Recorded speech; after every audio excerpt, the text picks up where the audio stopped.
Miss, could I interest you in some champagne to start your journey with us today? The flight attendant's voice carried practiced warmth, tinged with the slight accent that suggested English was her second language. Sophia Morales had perfected this greeting through 5 years of navigating Atlantic Airways' complex social hierarchies.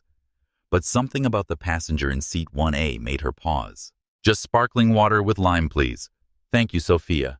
Naomi Richards had read the name tag unconsciously, a habit from years of genuinely seeing service workers as individuals rather than invisible functions. At 28, she possessed stillness that others mistook for timidity, but was actually the profound calm of a mind that had revolutionized quantum computing and sold her company for $4.7 billion before most people finished graduate school. The first-class cabin of Atlantic Airways Flight 847 was designed by consultants who understood that wealthy passengers paid premium prices for psychological exclusivity as much as physical comfort. Italian leather seats faced each other across walnut tables that cost more than most annual salaries. Ambient lighting shifted from golden warmth during boarding to cooler tones that would prepare passengers for sleep during the overnight transatlantic crossing. But Naomi Richards, despite occupying the cabin's most coveted seat, looked like she'd wandered in from MIT's computer science building. Her black joggers were expensive technical fabric that managed to look sophisticated while prioritizing comfort, but they were still joggers. Her oversized cashmere hoodie bore no designer logos, just the soft patina of frequent use. White leather sneakers completed an ensemble that whispered wealth to those who understood quality, but shouted inappropriateness to those who equated formality with worthiness. The only hint of her true status was barely visible on her wrist. A Patek Philippe Calatrava in white gold, its simple face and alligator strap so understated that 99% of observers would dismiss it as ordinary. The remaining 1% would recognize it as a $240,000 masterpiece representing Swiss horological perfection. Sophia returned with sparkling water, noting how this passenger thanked her by name again, unusual behavior in first class where service was expected rather than appreciated. "Is there anything else before takeoff?" "I'm perfectly content, thank you.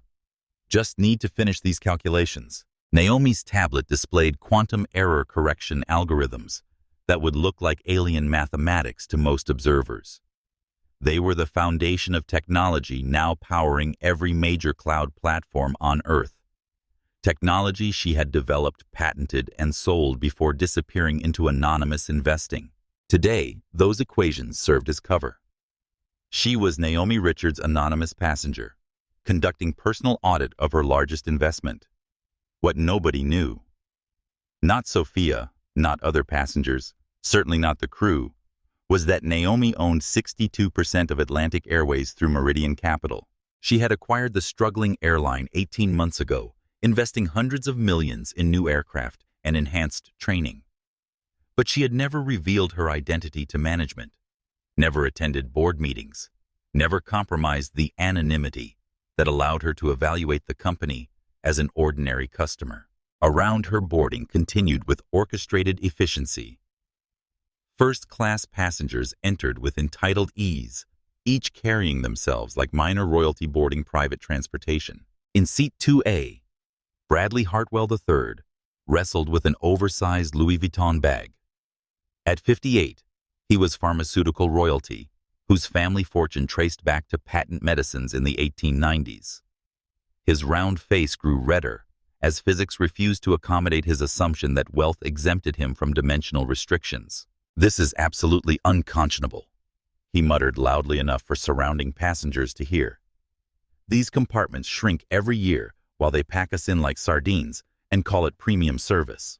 3 rows back, Elena Rodriguez glanced up from immigration law briefs with the sharp attention of someone trained to recognize injustice in its embryonic stages. 20 years of civil rights litigation had given her sensitive radar for discrimination, and wealthy white men complaining about rules usually preceded more serious behavioral problems. Across the aisle, Margaret O'Sullivan observed the unfolding dynamics with patient expertise. 40 years of managing diverse classrooms had taught her to read social situations with anthropological precision. Her iPhone rested strategically in her lap, a reflex from decades of documenting administrative misconduct. Behind them, James Morrison reviewed notes for his London AI startup interview. His journalistic instincts automatically cataloged fellow passengers filing away details that might become relevant. Something about the young black woman in 1A nagged at him, recognition he couldn't quite place. Sophia approached Bradley with diplomatic professionalism. "Sir, I'd be happy to gate-check that bag. It would be available immediately at the jet bridge in London." Bradley's face flushed deeper. "And let those baggage thugs rifle through pharmaceutical research worth more than your mortgage. This bag contains proprietary cardiac medication data that could save thousands of lives. Find a way to make it fit." Captain Marcus Thompson emerged from the cockpit like Caesar surveying his empire. At 52, he retained the bearing that had made him natural airline material 3 decades ago.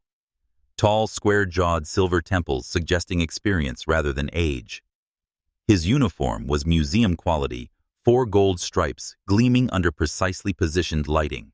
But perfection was Marcus's armor against a world determined to diminish everything he valued about aviation excellence. The divorce had finalized 8 months ago, consuming half his pension in alimony to a woman who'd called him emotionally unavailable and stuck in the past. His son David had dropped out of medical school with $180,000 in debt, now lived in Marcus's basement, and showed no ambition beyond video games and disappointment. The mortgage on his Connecticut house was 5 months behind, and credit card balances had reached numbers he preferred not to calculate. Financial pressure was only part of his burden. The airline industry had changed in ways that left him feeling like a museum exhibit. When he'd started in 1995, pilots commanded genuine respect from passengers and crew. Aviation retained magic for most travelers, and first class maintained standards reflecting the seriousness of flight. Now pilots were viewed as expensive overhead by MBA executives. Passengers treated aircraft like public buses, and first-class cabins were populated by people with no understanding of aviation tradition or respect for proper protocol. People like the girl in 1A. His gaze lingered on Naomi with growing irritation. She was absorbed in her tablet, completely ignoring his presence, a breach of etiquette unthinkable in earlier decades. Her casual attire might pass in economy, but it demonstrated profound disrespect for first-class privilege. His father, Navy pilot Captain Robert Thompson Sr., had raised him to believe authority carried responsibility. Respect must be earned and demonstrated, and maintaining discipline was essential for operational safety. A superior officer doesn't just command the mission his father had taught him. He sets standards for everyone under his authority. Allow disrespect to go unchallenged. Permit discipline to deteriorate. And you're not just failing as a leader, you're compromising safety for everyone, depending on your judgment. Those words had guided Marcus through 28 years of commercial flying. He had maintained strict protocols, demanded excellence from crew, and insisted passengers follow established procedures. His safety record proved his methods: 0 accidents, 0 incidents, 0 tolerance for behavior that compromised operational integrity. But lately, he questioned whether his approach was valued. The company promoted younger pilots over him, despite inferior experience. Management prioritized customer satisfaction scores over operational discipline, and passengers increasingly treated air travel like casual transportation rather than the technological miracle it represented. Looking at Naomi Young Black, dressed inappropriately, ignoring his authority, Marcus saw everything wrong with modern aviation. She embodied declining standards, eroding respect, fundamental misunderstanding of what premium service meant. Someone needed to provide education. He approached the galley where Sophia arranged crystal with practiced precision. "Sophia," he said, voice pitched to carry while maintaining conversational illusion. I wanted to discuss maintaining service excellence during tonight's crossing. Sophia's pulse quickened. Excellence discussions with Captain Thompson typically preceded public corrections of crew performance. Of course, Captain. Is there something specific requiring attention? Marcus positioned himself to ensure audibility throughout the forward cabin, while appearing focused on crew coordination. I've been reflecting on changes in our passenger demographics during my 28 years with Atlantic Airways. We've seen remarkable technological advances and operational improvements. However, I'm increasingly concerned that revenue maximization has compromised the exclusivity that once defined premium cabin service. Sophia nodded carefully, recognizing coded language, but uncertain how to respond without triggering his displeasure. In previous eras, Marcus continued volume rising for broader audibility. First-class passengers possessed intuitive understanding of appropriate behavior and social expectations. There was unspoken agreement about standards passengers understood. What was expected? Crew knew what to provide. Everyone participated in maintaining atmosphere, befitting significant investment in premium travel. Elena Rodriguez abandoned pretense of document review. 2 decades of discrimination law had trained her to recognize preliminary staging for biased targeting. The captain was establishing ideological justification for behavior likely to violate federal anti-discrimination statutes. Unfortunately, Marcus expanded, now speaking clearly enough for every forward passenger to hear. Contemporary travelers seem to believe that obtaining first-class access through whatever means entitles them to ignore established protocols. They dress casually, behave inappropriately, demonstrate no appreciation for elevated service experience. Margaret O'Sullivan had heard identical rhetoric from administrators targeting minority students with dress codes. Her teaching experience had trained her to recognize coded language for socioeconomic and racial bias. The fundamental issue, Marcus continued pointedly, is that certain passengers lack familiarity with first-class expectations. They haven't been raised with these standards, haven't experienced this service level previously, don't understand behavioral norms, maintaining cabin atmosphere for passengers who genuinely belong here. The word belong hung like an accusation, loaded with implications about worthiness and assumptions that some passengers were mistakes rather than legitimate customers. Bradley seized the opportunity to demonstrate proper alignment. "Captain Thompson, you're absolutely correct," he announced loudly. "Standards have deteriorated dramatically industry-wide. It's refreshing to encounter leadership that understands what premium service should represent." "Thank you, Mr. Hartwell," Marcus replied warmly. "Passengers like you make this profession worthwhile. People who understand tradition, respect protocol, appreciate craftsmanship in exceptional service." The exchange was theatrical, establishing clear categories, while providing social validation for discriminatory attitudes. Within 60 seconds, Marcus had criticized declining standards, received endorsement from the wealthy white passenger, and created atmosphere where everyone understood who belonged and who required correction. James Morrison looked up with journalist's instinct for developing stories. He still couldn't place the woman in 1A, but the captain's performance was building towards something newsworthy. From seat 1A, Naomi processed every word while appearing absorbed in quantum calculations. Her mind ran parallel analyses, solving mathematical proofs, while calculating the psychological profile of a man whose insecurity had crystallized into discriminatory targeting.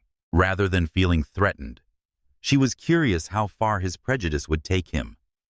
As someone accustomed to being underestimated because of age, gender, and race, she had developed sophisticated strategies for handling discrimination. This situation offered unique research opportunities, discovering whether her employees' bias would extend to physical confrontation with the company's owner. The cabin settled into pre-departure rhythm, a choreographed performance justifying premium prices through psychological comfort as much as physical amenities. Crystal clinked as Sophia served Dom Perignon to those wanting celebration, and premium water to those preferring sobriety. Lighting adjusted to flattering tones, suggesting success and sophistication. For most passengers, this represented commercial aviation's apex. Seats wider than office chairs, Italian leather conditioned to buttery perfection. entertainment systems loaded with unreleased content, amenity kits containing skincare products costing hundreds at retail. But Naomi understood luxury often functioned as trap, making people comfortable with inequality, while convincing them preferential treatment was earned rather than purchased. It created artificial hierarchies, unrelated to human worth, everything to do with economic accident. She observed Bradley settling into his throne with futile satisfaction. His $15,000 bag was safely stowed after Sophia's patient rearrangement of other passengers' belongings. Rather than acknowledging extraordinary service, Bradley simply nodded as though miracles were his natural due. Finally, competent handling. He muttered to no one specifically. I don't understand why airlines can't maintain adequate storage for their most valued customers. Naomi had witnessed identical attitudes in venture capital meetings. Wealthy individuals convinced success existed in vacuum independent of countless people enabling their comfort. They forgot engineers designing aircraft mechanics, maintaining them, controllers, guiding them safely, hundreds of service workers, transforming routine transportation into pampered luxury. She returned to quantum algorithms, but attention was divided between mathematical proofs and behavioral analysis. In peripheral vision, she tracked Marcus's movement like a scientist observing territorial dominance patterns. His interactions followed clear hierarchy based on visual assessment. With Bradley, he was deferential. Mr. Hartwell, I trust everything meets expectations. We'll have you in London precisely on schedule. With Margaret, politely professional. Good afternoon, ma'am. Business or leisure in London? With Elena, cordial but brief. Everything comfortable today. With James, genuine engagement. Working on something interesting. London's becoming quite the technology journalism hub. With Naomi, nothing. His eyes passed over her like aircraft furniture, present but unworthy of acknowledgement. The pattern was obvious enough that she wondered whether other passengers recognized discriminatory treatment occurring real-time. From 1A, she could observe most reactions. Margaret's expression suggested complete awareness. Elena had begun note-taking, resembling legal documentation. James seemed focused on his work, but occasionally glanced her direction with nagging recognition. Only Bradley appeared oblivious, basking in preferential treatment as confirmation of inherent superiority, rather than Captain's prejudiced assumptions. Sophia moved with practiced efficiency but detectable tension. The flight attendant was hyper-aware of Marcus's presence, maintaining perfect posture whenever he was nearby. Something fearful in how she monitored his reactions suggested one misstep could trigger serious professional consequences. Naomi made mental notes, unrelated to customer satisfaction, everything to do with corporate culture assessment. What environment had she unknowingly funded? How had diversity training translated into daily operations? Why did a captain feel comfortable expressing obvious bias without fearing consequences? Questions multiplied as she observed the ecosystem purchased but never examined from ground level. On paper, Atlantic Airways looked progressive. Diverse hiring statistics, comprehensive anti-discrimination policies, inclusion training, customer service scores, ranking among industry leaders. But documentation could be manipulated, policies ignored, training performative rather than transformative. The only way to assess organizational culture was experiencing it as someone without power to demand special treatment. From 1A, wearing clothing that apparently marked her unwelcome in her own aircraft, Naomi was receiving education in the gap between corporate promises and operational reality. She sipped perfectly prepared sparkling water. Noting Sophia remembered the lime and served it in crystal evidence. Some employees understood professional service, regardless of passenger appearance or captain's obvious preferences. At least part of her investment functioned as intended. Marcus approached the galley with measured authority, polished Oxfords clicking against composite flooring in rhythm, announcing his presence to anyone paying attention. Sophia was arranging amenity kits with meticulous care, looking up immediately when sensing his approach. Sophia, he said, voice calibrated to carry throughout first class while maintaining private conversation illusion. I wanted to address concerns about maintaining proper service standards during this evening's flight. Sophia felt her heart accelerate. Standards discussions with Captain Thompson historically ended badly for crew members who failed to read his expectations correctly. Certainly, Captain.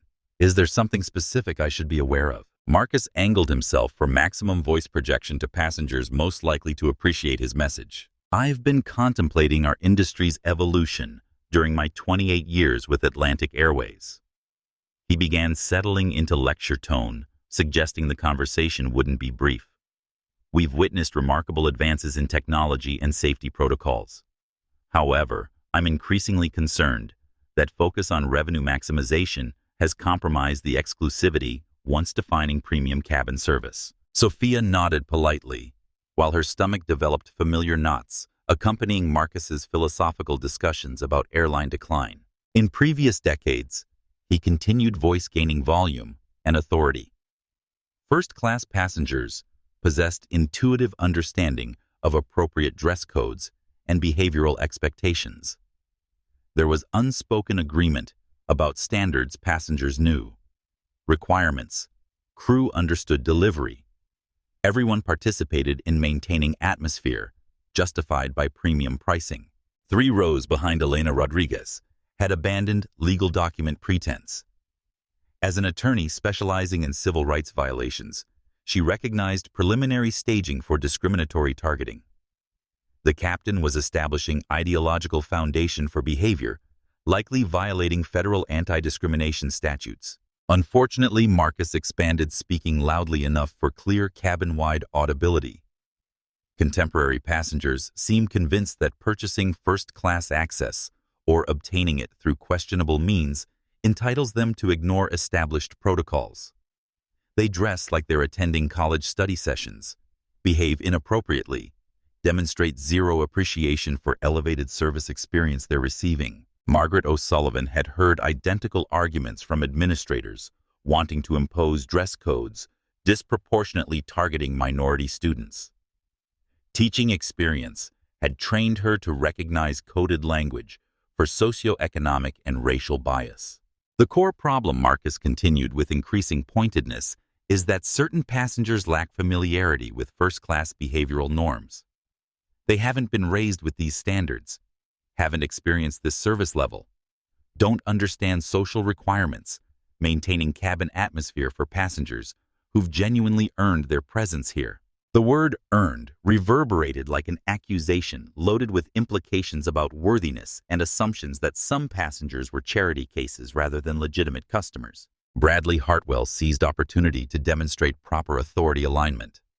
Captain Thompson, I couldn't agree more emphatically. He announced with volume, ensuring universal audibility. Standards have absolutely deteriorated throughout the industry. It's genuinely refreshing to encounter airline leadership that still understands what premium service should represent. Thank you, Mr. Hartwell, Marcus replied with authentic warmth. Passengers like you make this profession worthwhile. People who understand tradition, respect established protocol, appreciate genuine craftsmanship in exceptional service delivery. The exchange was deliberately theatrical, establishing clear passenger categories while providing social validation for discriminatory attitudes. Within 90 seconds, Marcus had criticized declining standards, received endorsement from the wealthy white passenger, and created atmosphere where everyone understood who belonged versus who required correction. James Morrison looked up from his laptop with sharp attention of a journalist recognizing developing story. He still couldn't place the woman in 1A, but the captain's performance was clearly building towards something newsworthy and potentially explosive. Sophia felt increasingly uncomfortable with conversation direction. Her training emphasized treating all passengers with equal dignity, but challenging captain's worldview was professional suicide for flight attendants who needed employment. Of course, Captain, she said carefully. All passengers deserve professional service treatment. Professional service. Absolutely, Marcus replied. But professional service sometimes requires educational guidance for passengers unfamiliar with appropriate behavioral expectations. When standards slip, when people believe rules don't apply to them personally, it becomes necessary to provide direct clarification. From seat 1A, Naomi had processed every word of Marcus's coded rhetoric, while appearing absorbed in quantum calculations. Her analytical mind ran parallel processes, solving complex mathematical proofs while calculating psychological profile of a man whose insecurity had crystallized into discriminatory targeting. She understood Marcus had moved beyond subtle bias into active preparation for direct confrontation. His speech established ideological justification, gained social validation, created witnesses who would support his authority when he escalated. But rather than feeling threatened by obvious intentions, Naomi found herself curious about how far his prejudice would carry him. As someone who'd spent years being underestimated due to age, gender, and race, she had developed sophisticated strategies for handling discrimination. This situation offered unique research opportunities, discovering whether her employees' bias would extend to physical confrontation with the company's owner. 40 minutes into the flight, as Atlantic Airways Flight 847 reached cruising altitude and settled into transatlantic rhythm, Naomi finished reviewing quantum error correction sequences and reached for her sparkling water. The glass was perfectly chilled, lime sliced to ideal proportions, carbonation level, exactly right evidence. Sophia understood professional beverage service regardless of her captain's discriminatory attitudes. Naomi took a long, appreciative sip, then set the glass on the wooden ledge beside her seat. It was minor oversight in concentration on mathematical proofs. She'd forgotten the coaster Sophia had provided. The glass sat directly on polished walnut, creating precisely the kind of trivial etiquette breach occurring hundreds of times daily in first-class cabins without incident. Under normal circumstances, such negligible mistakes were handled discreetly during routine service. A flight attendant might simply relocate the glass or mention placement politely during dish collection. It was barely worth noticing, much less addressing as disciplinary matter. But Captain Marcus Thompson had been monitoring Naomi's every action, waiting for exactly this opportunity. He crossed the cabin with prosecutorial deliberation, stopping directly beside seat 1A with theatrical precision. His large frame cast shadow over her workspace, making ignoring his presence impossible. "Excuse me, miss," he said, voice calibrated for cabin-wide audibility while maintaining politeness. "Veneer. Your water glass placement." Naomi looked up from her tablet to see Marcus pointing at the glass with dramatic gesture, typically reserved for courtroom revelations. She glanced at the coaster barely 3 inches away, immediately understanding both her minor error and his grossly disproportionate response. "My apologies," she said calmly, reaching to correct placement. But Marcus was faster, snatching the glass with unnecessary theatrical flair that scattered water droplets across the very surface he claimed to protect. "This cabin represents significant investment in premium materials and craftsmanship," he announced, holding the glass aloft like criminal evidence. "We provide coasters specifically to prevent water rings creating permanent damage, requiring expensive refinishing procedures." Several passengers turned to observe the spectacle. Elena Rodriguez positioned her phone for discreet audio recording. Margaret O'Sullivan's finger hovered over camera application. "Our flight attendants work exceptionally hard, maintaining aesthetic standards justifying first-class pricing." Marcus' continued voice growing louder with each sentence. "When passengers ignore basic courtesy requirements, it creates additional work for crew members who have more important responsibilities, like ensuring safety for everyone aboard this aircraft." The lecturing tone was designed to reduce Naomi to scolded child status, establishing hierarchical dominance through public humiliation. But she had endured similar treatment from venture capitalists and board members who'd underestimated her capabilities based on demographic assumptions. "You're absolutely correct, Captain," she replied, voice maintaining perfect composure. "I should have been more careful with your aircraft's furnishings. Thank you for the reminder about proper coaster protocol." Her measured response deflated Marcus's theatrical energy. He'd expected flustered defensiveness, embarrassed apologies, maybe tears validating his authority. Instead, he received mature acknowledgement, delivered without shame or intimidation. "Well," he said, clearly disappointed by her composure, "just exercise more mindfulness regarding standards going forward. Rules exist for legitimate operational reasons." Certainly, Naomi agreed. though I might suggest such guidance would be more effective when delivered privately rather than as public demonstration. Most passengers prefer discreet correction over cabin-wide announcements about minor oversights. Don't you think? The suggestion hung like a challenge. She'd just critiqued a captain's leadership methodology in front of passengers and crew using diplomatic language to deliver professional rebuke. Marcus felt heat rise in his face. This passenger, this young woman in inappropriate attire who clearly didn't belong in first class, had just questioned his authority and suggested he modify his approach to accommodate her comfort preferences. I handle passenger communications in whatever manner I determine appropriate for the specific situation, he replied, voice dropping to more dangerous register. This is my aircraft, and I maintain operational standards according to my professional judgment. Of course, Naomi said, returning attention to her tablet, as though conversation had reached natural conclusion. I appreciate your attention to detail, Captain. The dismissal was subtle, but unmistakable. She'd acknowledged his authority, accepted his correction, then politely indicated his continued presence was unnecessary. It was exactly the kind of sophisticated boundary setting effective in corporate negotiations. But Marcus Thompson wasn't a boardroom adversary operating within professional constraints. He was financially pressured authority figure whose insecurity had been exposed by someone he'd categorized as unworthy of respect. Sophia approached with replacement glass and fresh coaster, her movement careful and apologetic. Here you are, miss, she said quietly, tone conveying regret for her captain's behavior without explicitly criticizing his methods. Thank you, Sophia, Naomi replied, ensuring she used the flight attendant's name again.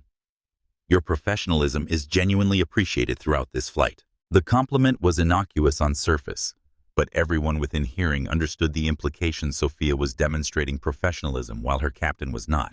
Marcus heard the subtext clearly, and it struck like physical blow. He was being compared unfavorably to his subordinate by a passenger with no standing to evaluate his performance. The humiliation of being subtly criticized by someone dressed like a college student was more than his wounded pride could tolerate. Perhaps, he said, voice tight with controlled anger. Certain passengers require more direct communication than others. Experience has taught me that subtle approaches don't always succeed with individuals unfamiliar with first-class behavioral expectations. The coded language was becoming less subtle with each exchange. He was essentially arguing Naomi required heavy-handed correction because of her background appearance assumed unfamiliarity with premium service protocols. Bradley nodded sagely from his seat, enjoying the performance of someone being properly corrected. James Morrison had stopped pretending to work and was openly documenting the confrontation. Elena Rodriguez was taking detailed notes resembling legal case preparation, and Margaret O'Sullivan had moved from hovering over camera application to actively recording video, having recognized the situation as exactly the kind of discriminatory incident she'd witnessed too frequently during her educational career. Naomi looked up from her tablet one final time, meeting Marcus's gaze with direct eye contact, suggesting she was finished being diplomatic. Captain, she said, voice carrying new edge of authority that seemed to shift cabin atmospheric pressure. Your point about glassware maintenance has been thoroughly communicated. Unless you have additional passenger service issues requiring personal attention, perhaps you should focus on flight operations rather than continuing this fascinating seminar on coaster usage. The suggestion that he return to actual job responsibilities, delivered with tone of someone accustomed to giving orders rather than receiving them, hit Marcus like declaration of war. He stared at her for a long moment, processing the reality that this passenger had just told him how to manage his time and priorities aboard his own aircraft. And for the first time since boarding, he began wondering exactly who he was dealing with. Marcus Thompson's authority had never been directly challenged by a passenger leaving him feeling unmoored from everything defining his professional identity. He stood beside seat 1A, breathing heavily, as he processed that someone he dismissed as unworthy had questioned his competence before witnesses. But before he could formulate response, Bradley Hartwell's voice cut through tension with fresh crisis offering Marcus opportunity to reassert dominance through ally validation. This is completely unconscionable. Bradley was standing beside the overhead compartment, face flushed with indignation, suggesting the problem had escalated beyond luggage logistics. His Louis Vuitton bag had shifted during takeoff turbulence and was wedged at angles, making extraction impossible without disturbing other passengers' belongings. Sophia hurried over, maintaining professional composure, despite growing complexity of managing passenger conflicts under increasingly hostile supervision. "I'm terribly sorry, Mr. Hartwell. Let me resolve this immediately." "Resolve it." Bradley's voice climbed toward hysteria. "That bag contains proprietary pharmaceutical research data, irreplaceable medication samples, and electronic equipment worth more than you earn in 8 months. Your incompetent crew jammed it incorrectly, and now it's trapped like cargo in a shipping container." Sophia began carefully rearranging luggage, but Bradley wasn't finished with his performance of wounded privilege. "Do you comprehend the value of what you're mishandling? $15,000 for the bag alone. The contents represent 4 years of clinical trial research that could revolutionize cardiac medication protocols. And your airline's ham-fisted baggage procedures have probably destroyed everything." Elena Rodriguez looked up from legal documentation with growing contempt. As someone who'd worked through law school, supporting immigrant family members, she had particular disdain for wealthy individuals treating service workers like disposable property. Sir Sophia said with infinite patience, "I understand your concerns completely. The bag appears structurally sound, and I'll have it extracted safely within moments." Structurally sound. Look at that scuff mark on the leather. That wasn't there during boarding.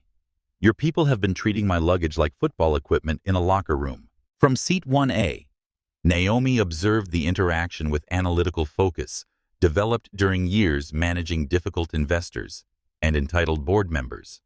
Bradley's performance followed predictable patterns, manufactured outrage designed to intimidate service workers into excessive deference, escalating demands, testing organizational boundaries, personal attacks, revealing character rather than legitimate grievance. But what interested her more was Marcus's reaction. Instead of intervening to support his crew member or de-escalate professionally, he was positioning himself as Bradley's advocate, validating complaints, endorsing criticism, using the incident to demonstrate proper passenger hierarchy. "Mr. Hartwell raises legitimate concerns about baggage handling protocols," Marcus interjected, stepping forward to insert himself as Bradley's champion. "Premium passengers invest substantial resources in luxury travel, and they deserve handling reflecting that investment. Sophia, please exercise maximum care with Mr. Hartwell's belongings." The contrast was stunning in obviousness. When Naomi had made minor error with glassware, Marcus delivered public lecture about respect and responsibility. When Bradley was verbally abusing crew member over imaginary damage, the captain offered institutional support and validation. "Thank you." Captain Bradley preened under official recognition. It's increasingly rare to encounter airline personnel who understand that first-class service means genuine accommodation rather than bureaucratic inflexibility. Sophia continued working methodically to free the bag movements precise, despite mounting pressure from both passenger and captain. But Bradley's patience had evaporated entirely. "This is taking far too long. Just force it out. If there's additional damage, I'll pursue compensation through your insurance carriers and regulatory authorities." Sir Sophia explained with diplomatic care, "If I apply excessive force, there's genuine risk of damaging your bag or other passengers' property." Part 121. Operational Specifications Subsection G4 explicitly prohibits forcible baggage extraction during flight operations, under penalty of certificate action. "Don't lecture me about federal regulations," Bradley snapped. "I don't care what bureaucrats wrote in technical manuals. I care about retrieving my property without further damage from incompetent handling." From seat 1A, Naomi's voice cut through escalating conflict with surgical precision that seemed to freeze everyone mid-motion. "Actually, Part 121, Operational Specifications Subsection G4, is quite specific about baggage handling procedures during commercial flight operations. The flight attendant is following correct protocols to prevent exactly what you're concerned about: damage to personal property during forced extraction attempts. Every head in first class turned toward her like flowers tracking sunlight. Bradley looked confused. Sophia appeared grateful, and Marcus looked like he'd been struck by lightning for the second time in 40 minutes. Furthermore, Naomi continued, tone remaining conversational, while delivering technical expertise. The regulation exists because forcing improperly positioned luggage can create sudden weight redistribution during turbulence events, potentially causing serious injury to passengers. Additionally, baggage compartment structural integrity depends on proper load distribution.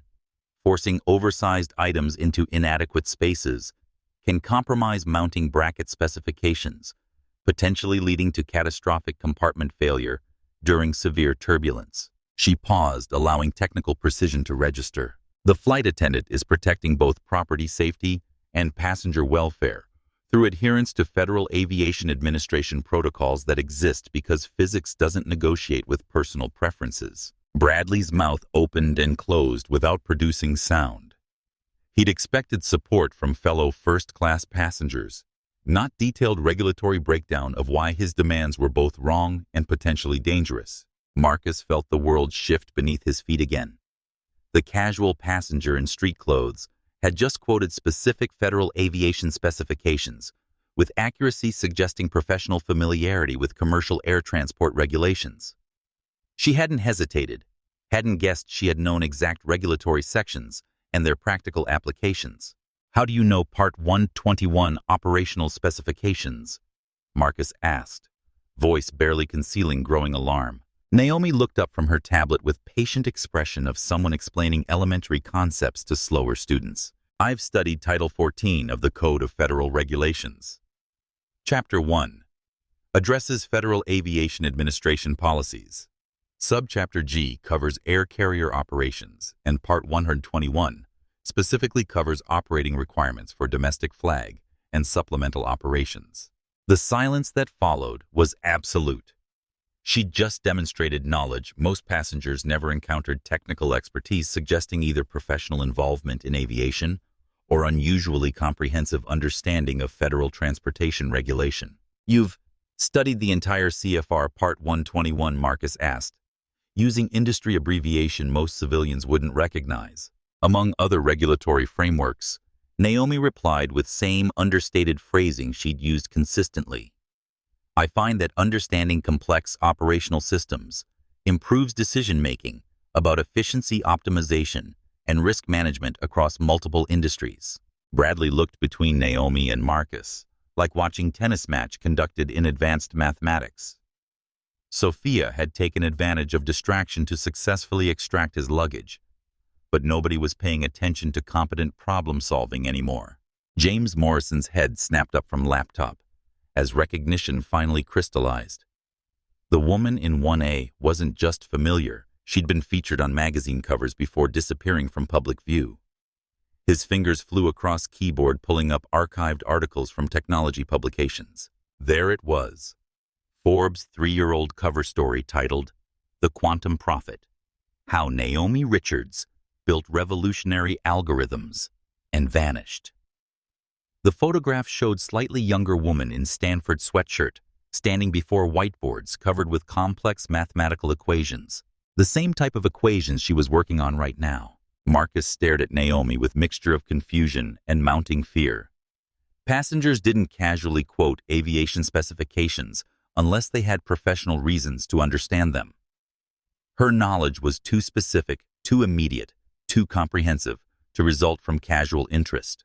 "Are you employed in aviation industry?" he asked, though uncertain he wanted the answer. Naomi considered the question carefully, weighing response against strategic value of maintaining anonymity versus potential benefits of partial revelation. "I work in multiple industries." "Captain," she said, voice carrying new undertone of authority, making every passenger lean forward slightly. "Currently, my focus includes operational efficiency analysis and customer service evaluation in premium transportation sectors." The words were precisely chosen, technically accurate, absolutely terrifying to anyone understanding their implications.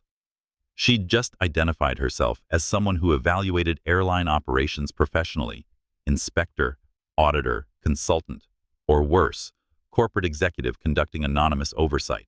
Marcus felt perspiration despite cabin's perfect climate control. His mind raced through the previous 90 minutes, reviewing every comment, assumption, discriminatory statement he'd made while believing himself immune from consequences. If this woman was conducting corporate evaluation of Atlantic Airways, he'd just performed masterclass in biased passenger treatment, unprofessional crew leadership, and violation of company diversity policies in front of audience that included the person assessing his performance. But surely, he reasoned desperately, corporate auditor would have proper credentials, would have identified herself officially, would look like executives he was accustomed to dealing with in airline management. She was probably bluffing, trying to intimidate him with technical knowledge acquired somewhere. Maybe she worked for law firm, had connections in regulatory world, was simply intelligent enough to research aviation specifications for personal interest. But even as he tried to rationalize the situation, Marcus Thompson felt foundation of his authority beginning to crack. And in deepest part of his mind, small voice was asking the question he desperately didn't want to consider. What if she was exactly who she was implying herself to be? Marcus Thompson's hands trembled slightly as he faced terrifying possibility that he'd gravely underestimated the passenger in seat 1A. Her knowledge of federal aviation regulations was too precise to be coincidental. Her calm authority too practiced to be performance. But acknowledging that would mean admitting he'd spent 90 minutes discriminating against someone with potential power to destroy his career. Desperation drove him toward one final attempt to expose what he prayed was superficial knowledge, masquerading as genuine expertise. "Listen carefully, sweetheart," he said, voice taking on the condescending tone reserved for passengers who questioned his technical authority. Anyone can memorize regulation numbers they found online. But do you actually understand the aerodynamic and structural engineering principles behind those regulations? Can you explain why they exist, beyond simple bureaucratic compliance requirements? It was a challenge designed to reveal theoretical knowledge versus practical understanding. In Marcus's experience, people could quote rules without comprehending real-world applications. He was betting Naomi's expertise was academic rather than operational. Naomi looked up from her tablet with expression suggesting mild amusement at his desperate attempt to test her competence. "Are you asking me to explain the fluid dynamics, materials, science, and structural engineering principles that necessitate baggage restraint requirements during commercial flight operations?" "Captain, enlighten me," Marcus replied, crossing arms in gesture meant to project confidence, but revealing defensiveness to anyone paying attention. "Certainly." Naomi set her tablet aside and gave him complete attention, voice taking on precise cadence of someone accustomed to explaining complex technical concepts to board members and investors who needed education before making informed decisions. Part 121. Operational specifications exist because improperly secured baggage becomes ballistic projectile during sudden deceleration events, emergency, braking severe turbulence, or impact scenarios. A 15-pound bag, like Mr. Hartwell's Louis Vuitton, when subjected to 4.5 G deceleration forces, typical in emergency situations, generates approximately 68 pounds of kinetic energy through basic physics calculations of mass times acceleration. She paused, allowing technical precision to register with her increasingly stunned audience. That's sufficient force to cause traumatic brain injury or death if it strikes a passenger's head during sudden deceleration.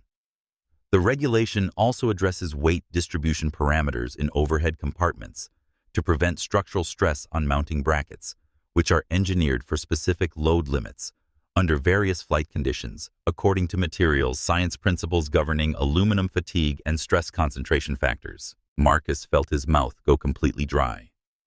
She wasn't just quoting regulations.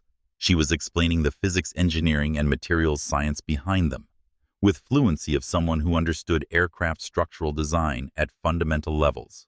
But she wasn't finished. Additionally, Baggage positioning requirements ensure compartment contents don't shift during normal flight operations, which can affect aircraft's center of gravity calculations. Even minor weight redistribution can impact fuel consumption efficiency through changes in aerodynamic balance, handling characteristics through altered stability margins, and landing performance parameters through modified approach profiles. That's why proper loading procedures are considered critical safety protocols, rather than mere customer service guidelines. She leaned forward slightly, her technical explanation taking on edge of intellectual superiority. The physics are quite straightforward, Captain. Force equals mass times acceleration. Stress concentration equals applied force divided by cross-sectional area.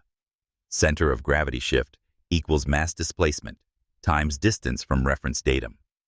Would you like me to walk through the mathematical derivations? Or do you have sufficient understanding of basic engineering principles? The first-class cabin had fallen into absolute silence. Even Bradley Hartwell, still clutching his rescued Louis Vuitton bag, stared at Naomi with newfound respect, mixed with confusion about how someone dressed so casually could possess such comprehensive technical knowledge. Elena Rodriguez had stopped taking legal notes entirely, recognizing she was witnessing something unprecedented. Passenger demonstrating aerospace engineering expertise, clearly exceeding Captain's knowledge in several critical areas. Margaret O'Sullivan continued recording with phone teaching instincts, recognizing masterful display of intellectual superiority delivered without arrogance, quiet competence, commanding respect rather than demanding it. James Morrison was frantically cross-referencing the woman speaking with archived articles on his laptop. The more he read about Naomi Richards' background in quantum computing and complex systems analysis, the more obvious it became that Marcus Thompson had challenged one of the most brilliant technical minds in American industry to intellectual duel he couldn't possibly win. "Where did you study aerospace engineering?" Marcus asked, voice barely audible. "I didn't study aerospace engineering specifically," Naomi replied matter-of-factly. "I studied applied mathematics, quantum mechanics, and complex systems analysis at MIT and Stanford. The principles are universal. Whether you're designing quantum computing, architectures, optimizing logistics networks, or understanding why federal regulations exist to prevent baggage from becoming ballistic hazards during emergency situations." The casual mention of quantum mechanics and dual-degree credentials from elite universities sent another wave of panic through Marcus's nervous system. Quantum computing wasn't hobby interest for dilettantes. It was one of the most advanced fields in modern technology, requiring doctoral-level expertise in mathematics and physics. "You're a quantum computing researcher?" he asked weakly. Among other pursuits, Naomi said, employing same understated phrasing she'd used consistently. "I find that understanding complex systems enables more effective evaluation of operational efficiency across various industries, including transportation, infrastructure optimization." Sophia, who'd been frozen throughout technical discussion, finally found voice in an attempt to redirect conversation before it escalated further. "Captain, should we begin preparing for beverage service? We'll be starting descent preparations in approximately 90 minutes. It was diplomatic effort to extract her supervisor from what was clearly becoming professional disaster. Sophia didn't understand all technical details, but she recognized intellectual domination when witnessing it, and passenger in 1A was systematically dismantling Captain's authority with superior knowledge. But Marcus Thompson was beyond diplomatic rescue.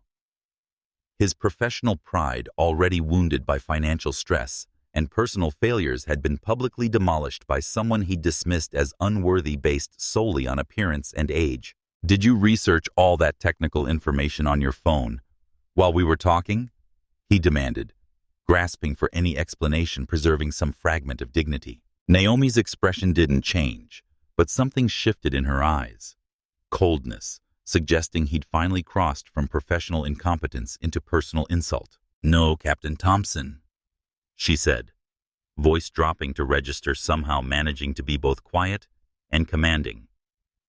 "I didn't research quantum mechanics, aerospace engineering, or federal aviation regulations on Google during our conversation.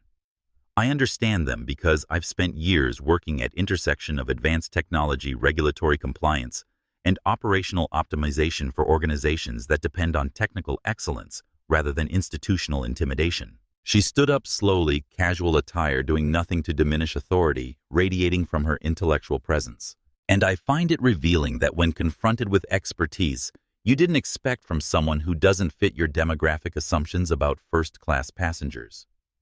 Your immediate presumption is academic dishonesty rather than genuine competence. That tells me more about your character than any regulation you might have memorized during your 28-year career. The accusation hung in air like indictment. She'd just called him out for assuming young black woman couldn't possess advanced technical knowledge, that her demonstrated expertise must be fraudulent because it contradicted his prejudiced expectations. Marcus felt blood rush to his face as he realized how his question had revealed underlying biases. But instead of acknowledging mistake, instead of recognizing discriminatory assumptions he'd exposed, he doubled down on authority as captain.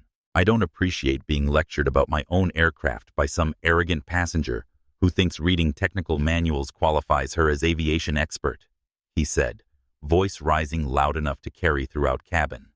This is my flight, my responsibility, and my authority. And I don't need some smart-mouthed college girl in street clothes telling me how to manage my professional obligations. The words, smart-mouthed college girl, echoed through first-class cabin like gunshot. Every passenger crew member, every witness understood exactly what had occurred.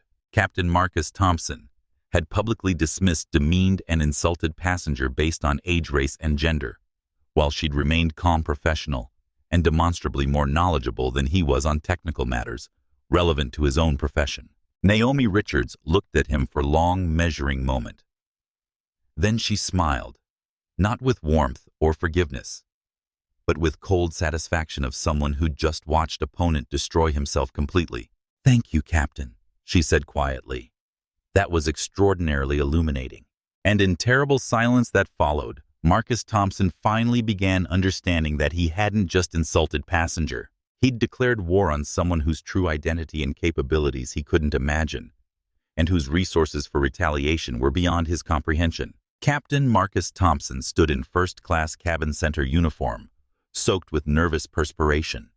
His authority reduced to aggressive posturing, marking complete leadership breakdown. Every eye fixed on him, passengers, crew, witnesses to what was rapidly becoming career-ending confrontation. Sophia looked terrified, understanding her captain had crossed boundaries, triggering inevitable consequences. Elena Rodriguez was building comprehensive legal case in her notes. Margaret O'Sullivan's phone captured everything with steady focus of someone documenting institutional failure.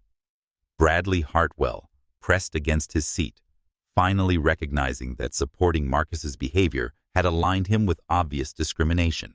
But James Morrison's expression should have warned Marcus he was walking into historical disaster. The tech journalist had confirmed Naomi's identity and was live tweeting the confrontation to his 75,000 followers with breathless excitement of someone witnessing defining moment in corporate accountability. Marcus's internal monologue was chaos wounded. Pride, financial desperation, mounting panic, colliding with 30 years of accumulated resentment about industry changes diminishing his status. This passenger, this young woman violating every assumption about first-class demographics, had made him look incompetent before everyone who mattered. She'd questioned his authority, demonstrated superior knowledge, reduced him to personal attacks while maintaining perfect composure. Worst of all, she'd exposed his discriminatory assumptions with surgical precision, revealing his biases for exactly what they were. But he couldn't retreat now. Too much had been said. Too many witnesses had heard exchanges. Too much of his professional identity was invested in maintaining dominance over his aircraft and everyone aboard. Admitting error would mean acknowledging everything he'd said and done was wrong, not just mistaken, but morally and legally indefensible. The financial pressure crushing him for months seemed to press down with physical weight. Mortgage payments he couldn't make, alimony consuming his salary. Son who disappointed him at every turn. Career no longer providing satisfaction or security, all crystallized into rage directed at the one person who dared challenge his authority when he was most vulnerable. She represented everything he resented about modern world. Young people who didn't respect traditional hierarchies. Minorities who didn't accept assigned roles. Women who believed they could lecture men about technical subjects. Passengers who acted like airplane tickets gave them equal status with airline personnel.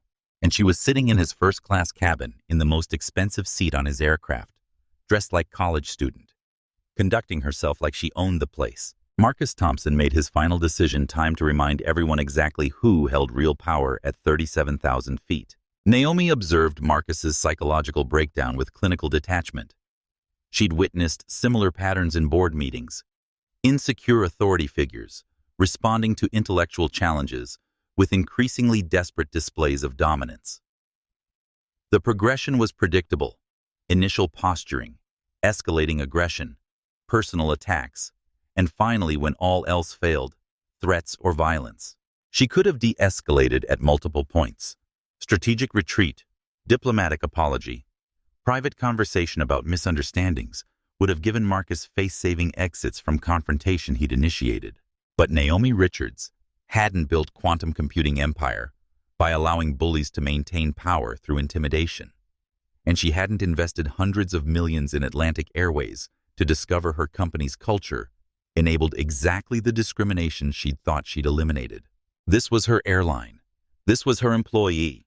This was her responsibility to address systematically. So when Marcus Thompson took another step toward her seat, face flushed with anger and professionalism, completely abandoned, Naomi made no effort to help him preserve dignity. Instead, she waited to see exactly how far his prejudice would carry him. Sophia made one desperate final attempt to intervene.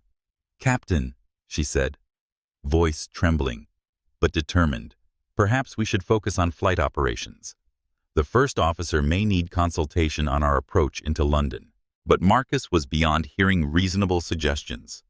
He was trapped in psychological corner of his own construction, surrounded by witnesses to his humiliation-facing passenger who'd systematically destroyed his credibility while appearing unaffected by his intimidation attempts. "No," he said, voice carrying dangerous edge, making everyone in cabin instinctively tense.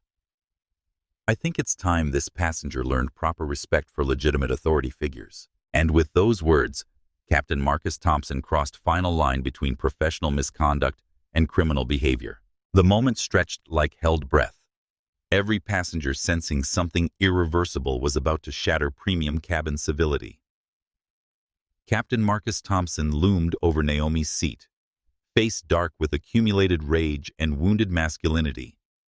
His authority reduced to physical intimidation, representing complete leadership failure. Naomi remained seated, posture erect, but relaxed, hands folded calmly. She'd survived aggressive venture capitalists and hostile board members trying to intimidate her into submission. But this felt different, more personal, dangerous public than anything in Silicon Valley. "Captain," she said, voice maintaining perfect steadiness, "I believe you should return to the cockpit. Your first officer has been managing flight operations alone, while you've been lecturing passengers about water glass placement and coaster protocol." It was perfectly reasonable observation delivered without disrespect. It was also final provocation, shattering Marcus Thompson's remaining self-control. The suggestion he was neglecting flying duties for petty harassment, delivered before cabin full of witnesses, was more than his fractured ego could tolerate. In that moment, 30 years of aviation experience, thousands of safety training hours, decades of professional conduct evaporated like mist.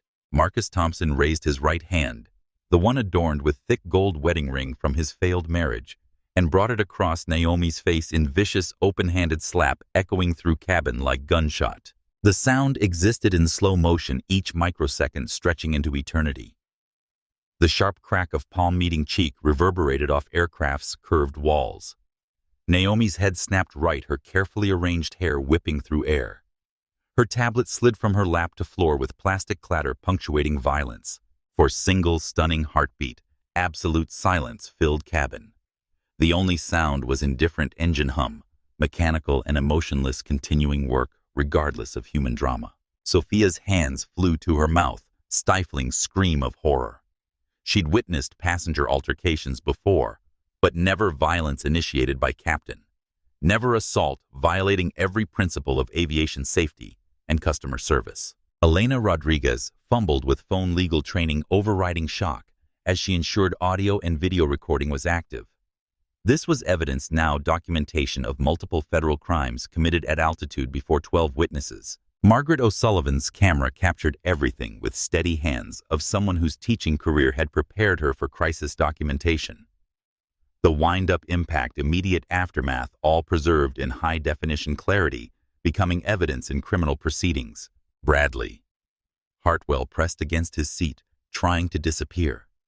Entitled arrogance replaced by horrified realization he'd been supporting someone whose discrimination had escalated to physical violence. James Morrison's fingers flew across keyboard, live tweeting assault to growing audience, beginning to understand they were witnessing historical moment in corporate accountability and civil rights. But it was Naomi's reaction defining everything that followed. She didn't cry out. She didn't raise hands defensively. She didn't recoil or show any responses Marcus's primitive brain had expected from his display of physical dominance. Instead, she slowly turned her head back to face him, left cheek bearing distinct red outline of his palm, dark eyes completely calm and utterly devoid of fear. And then she smiled, not with warmth or forgiveness, not with nervous energy of someone trying to diffuse danger, but with cold mathematical satisfaction of someone who just watched opponent make catastrophic strategic error. "Thank you, Captain," she said, voice barely above whisper, but carrying clearly through silent cabin. "That was exactly what I needed to complete my assessment." Marcus Thompson stared down at her hand, still tingling from impact, mind beginning to process what he'd just done. He'd committed felony assault on passenger, on camera, before witnesses, at 37,000 feet, where federal aviation crimes carried enhanced penalties. His career was over. His pension was forfeit. Criminal charges were inevitable. And the woman he'd struck was looking at him with expression of someone who'd just won chess match in single devastating move. Captain Marcus Thompson stood frozen in first-class cabin, hands still raised from slap, staring at Naomi Richards as magnitude of his actions crashed over him like tsunami of consequences. The red handprint on her cheek was already darkening, visible evidence of federal crime committed at cruising altitude before 12 witnesses with recording devices. But instead of satisfying submission he'd expected, instead of tears or apologies or broken spirit validating his authority, he faced woman whose composure had actually increased after being physically assaulted. Naomi touched her cheek gently, examining injury with clinical detachment. "That's going to leave distinctive bruising," she observed conversationally. "Probably fade completely within 10 days. The discoloration should photograph quite clearly for legal documentation and media coverage." The casual discussion of photographic evidence made Marcus's blood turn to ice. She was already thinking strategically about criminal prosecution, civil litigation ways. His moment of violence would be weaponized against him in court and public opinion. "Listen," he started, voice cracking, as desperation replaced rage. I didn't intend to." "Yes, you did," Naomi interrupted, tone remaining unnervingly calm. "You intended to strike me. You intended to humiliate me. You intended to demonstrate your authority through physical violence. The only thing you didn't intend was facing accountability for it." Sophia stepped forward, professional training finally overriding fear of Captain's authority. "Captain Thompson, I need you to return to cockpit immediately. This situation requires reporting to First Officer and Air Traffic Control." "No," Marcus said, voice taking manic edge as he grasped for any narrative, minimizing legal exposure. "No reports. This was passenger who became aggressive and threatening. I used appropriate force to maintain cabin safety. It's all matter of proper interpretation." Elena Rodriguez looked up from phone where she'd been uploading video evidence to her law firm's secure servers. "Captain, there's no interpretation necessary. You physically assaulted passenger without provocation while she was seated and calm.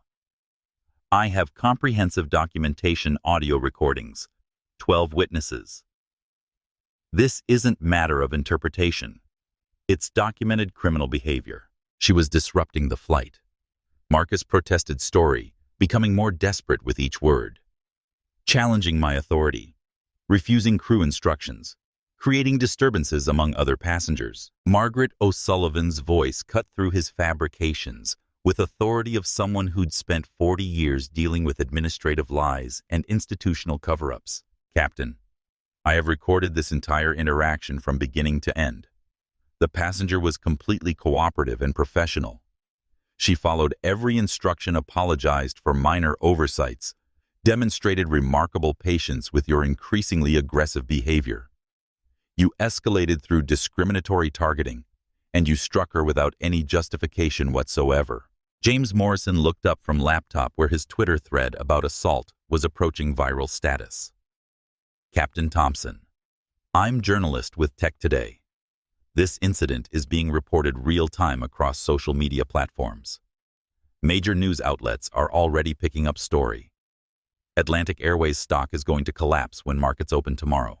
The mention of stock prices hit Marcus with fresh terror. If this incident was already public knowledge, if financial markets were responding, if Airline's corporate headquarters was receiving calls from reporters, then damage control was impossible. But he couldn't accept his career was finished. Pension forfeit. Criminal prosecution inevitable. There had to be some way to salvage something from wreckage of his judgment. Everyone put away your phones, he commanded, trying to reassert Captain's authority through volume and desperation. No recording, no social media, no discussion of this incident with anyone. That's direct order from Flight Crew Authority. Naomi's smile widened slightly, taking on edge, suggesting genuine amusement at his continued incompetence. Captain, you have no legal authority to prevent passengers from documenting criminal behavior by airline employees. Federal aviation regulations specifically protect passenger rights to record incidents of crew misconduct. You should know that being aviation professional with 28 years of experience. Her superior knowledge of passenger protection regulations was final humiliation.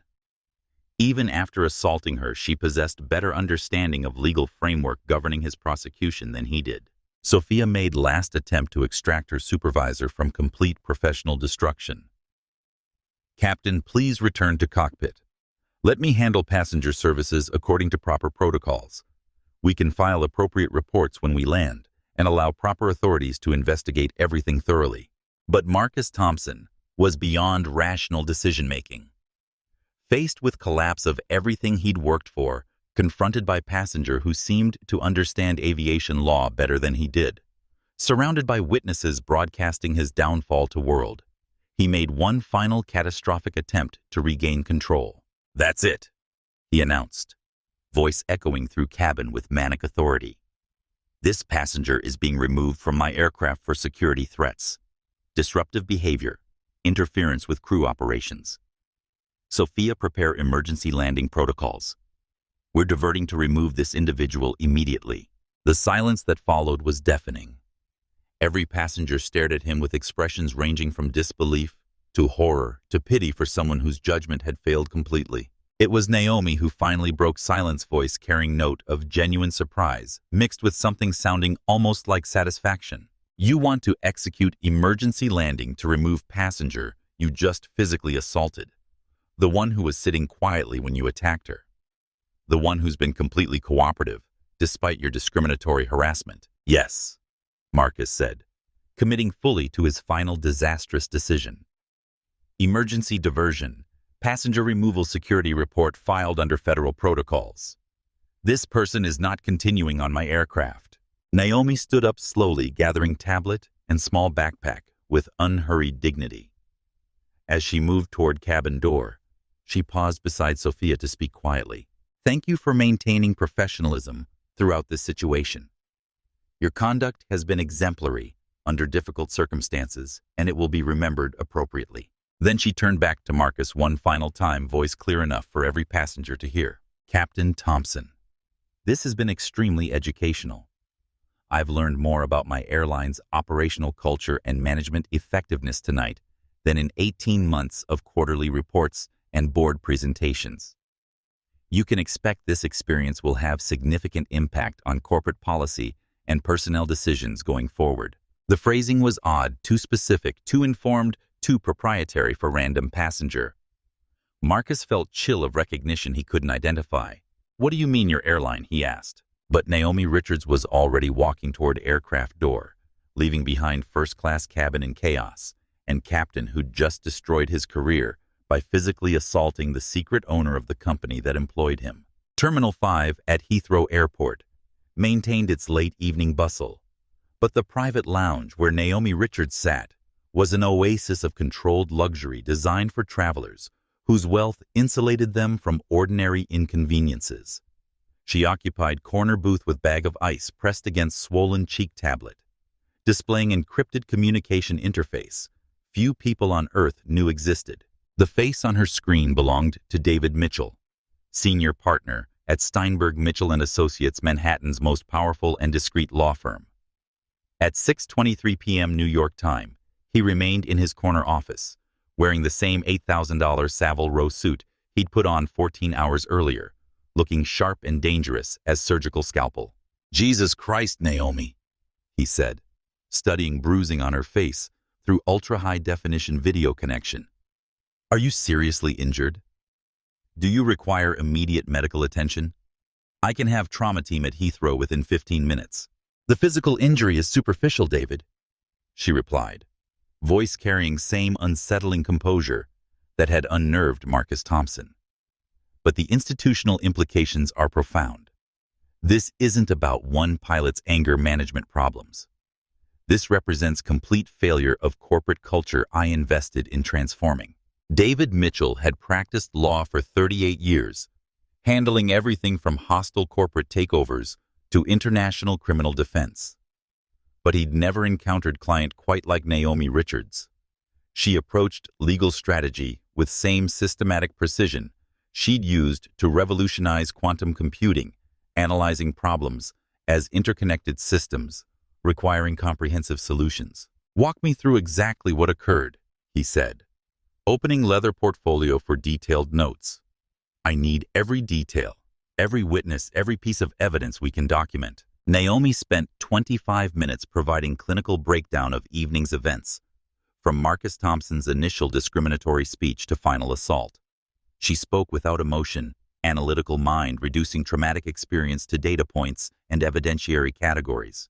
The flight attendant, Sophia Morales, attempted de-escalation multiple times and maintained genuine professionalism throughout. She's organizational asset who should be protected and promoted. The passenger witnesses included Elena Rodriguez, immigration lawyer, who captured audio recordings; Margaret O'Sullivan, retired teacher, who recorded comprehensive video; and James Morrison, technology journalist, who live-tweeted incident to 75,000 followers. David scribbled notes frantically, legal mind already constructing frameworks for multiple cases.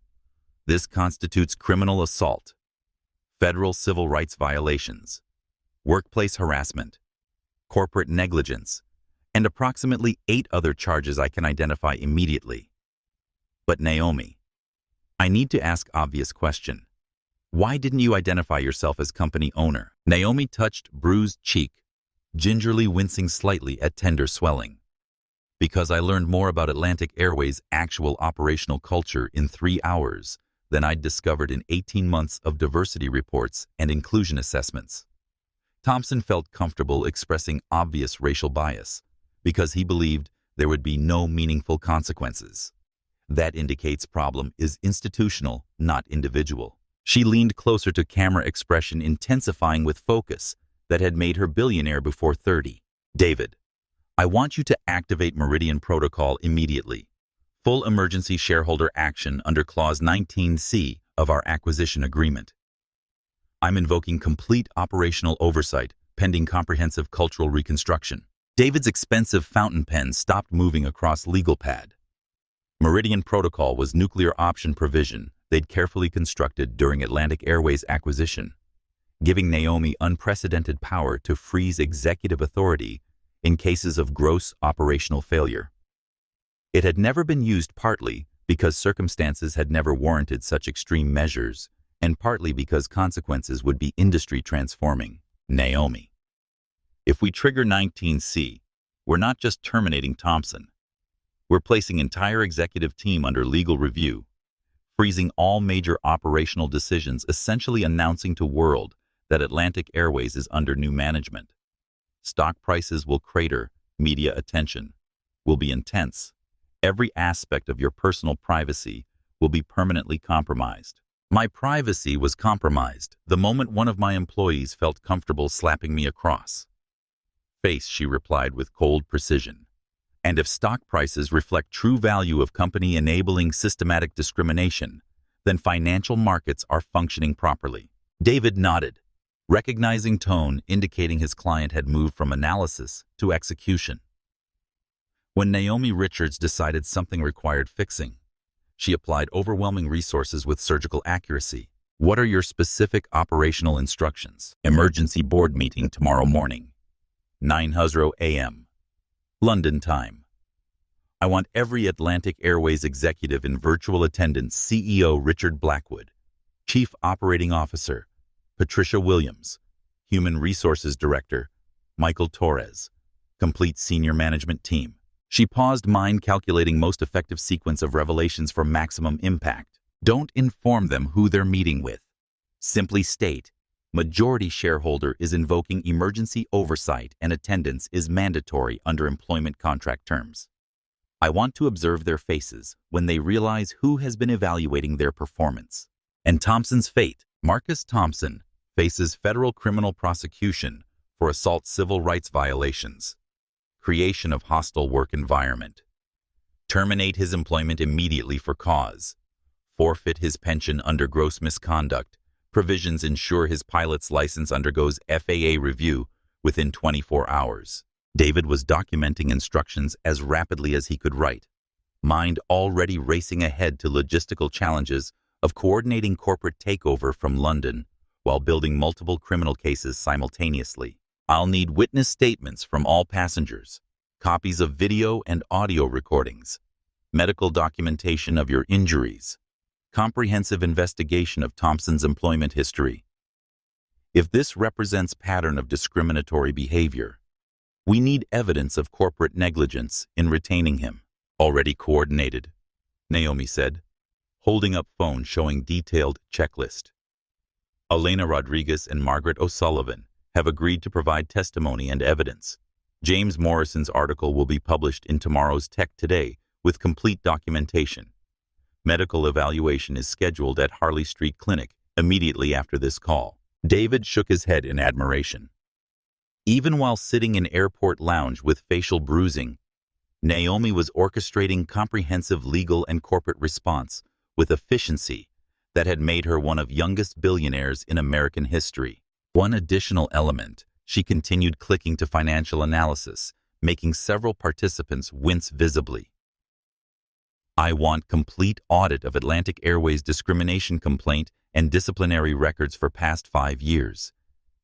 If Thompson has history of biased behavior that was suppressed or ignored, this escalates from individual misconduct to institutional liability with significantly enhanced financial exposure. Consider it handled.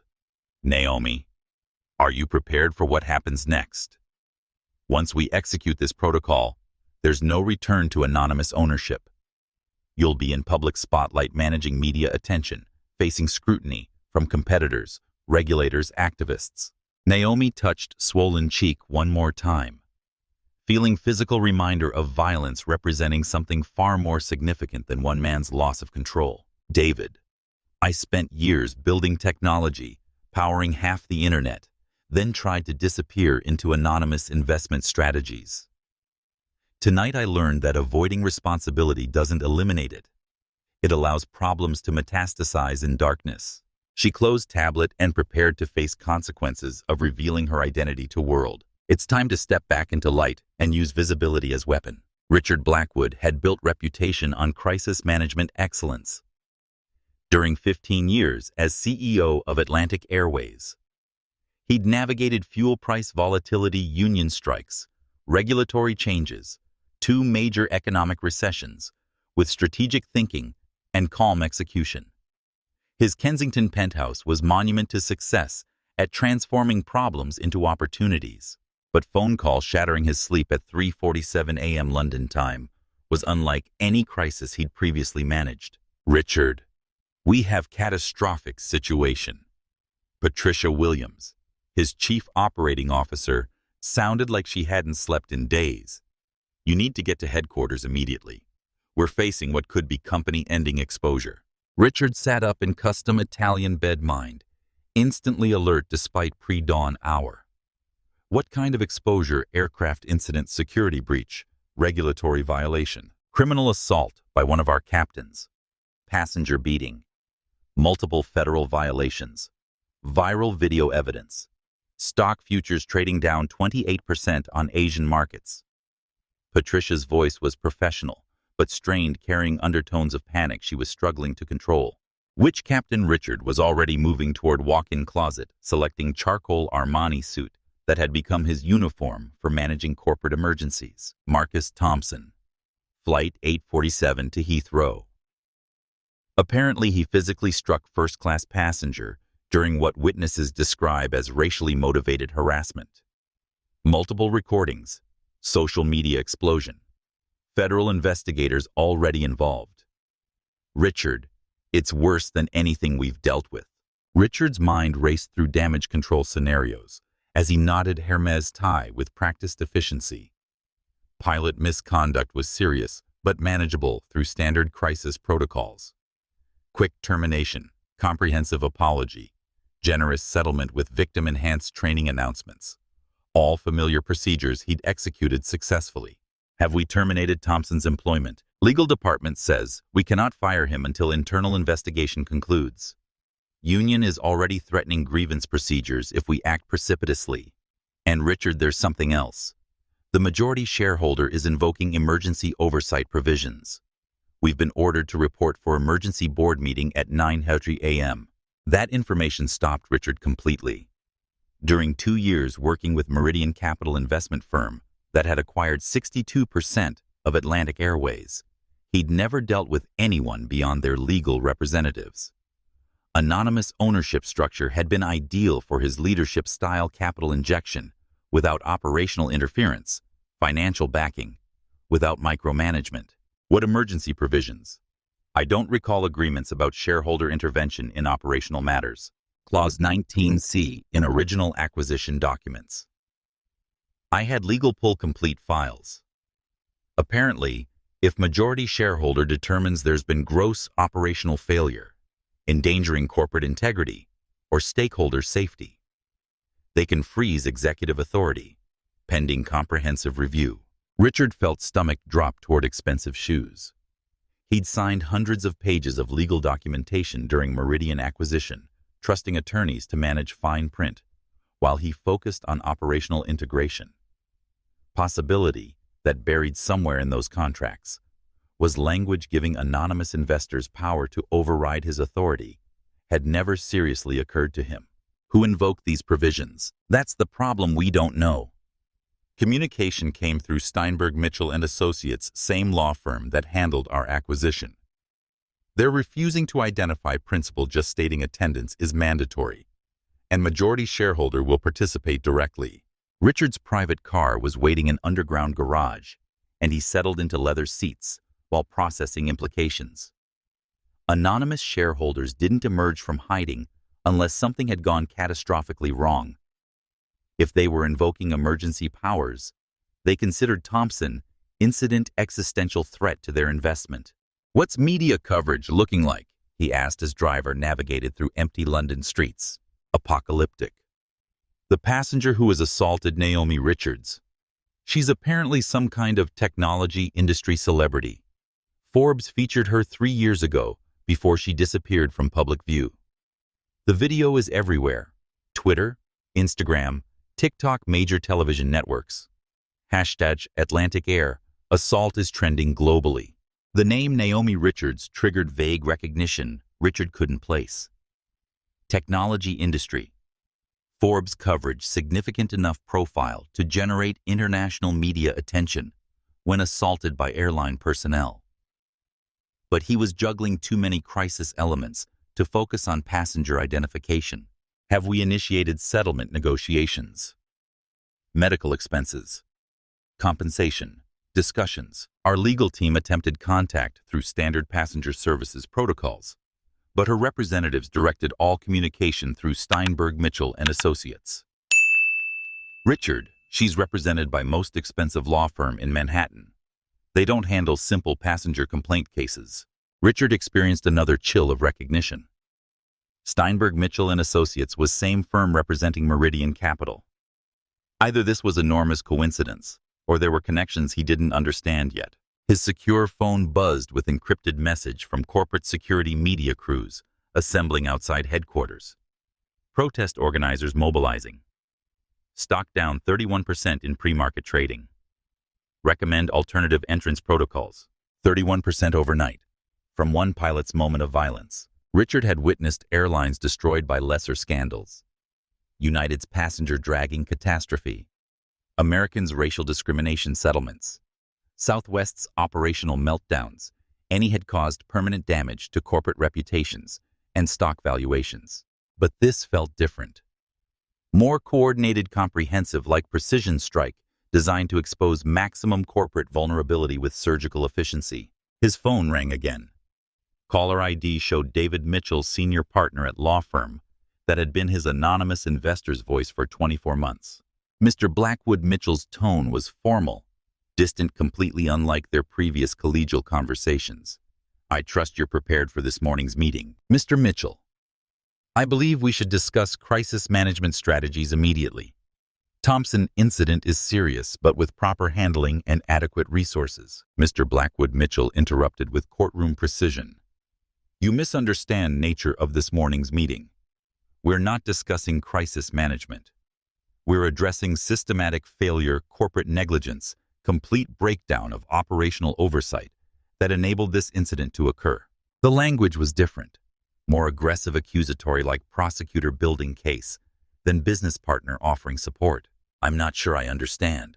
We're dealing with one employee's misconduct, not systematic organizational failure. Are we, Mr. Blackwood? How many discrimination complaints has Marcus Thompson generated during his Atlantic Airways career? How many passengers have reported biased treatment from your crew members? How many diversity training initiatives have failed to address obvious cultural problems throughout your organization? Richard felt perspiration despite Carr's perfect climate control. Mitchell was asking questions suggesting knowledge of internal operations beyond what external investors should possess. We'll address all operational concerns during this morning's meeting, Richard said carefully. Yes, we will. 9 a.m. precisely. Mr. Blackwood, I suggest you prepare comprehensive explanations about how Airline, that invested millions in diversity initiatives, still employed Captain Comfortable physically assaulting black passengers in first class. Line went dead, leaving Richard staring at phone in confusion and mounting dread. Whatever was scheduled for 9:00 a.m. wasn't going to be crisis management consultation. It was going to be Judgment Day. Captain Marcus Thompson sat in cramped London hotel room, still wearing wrinkled uniform from previous day's flight, staring at laptop screen with hollow-eyed expression of someone watching entire existence collapse real-time across social media platforms and international news networks. The video was everywhere, disseminated with viral efficiency defining digital age accountability. CNN was running it every 12 minutes. BBC had created special segment analyzing aviation industry discrimination. Sky News was conducting interviews with civil rights experts, using his assault as evidence of systematic racism in commercial transportation.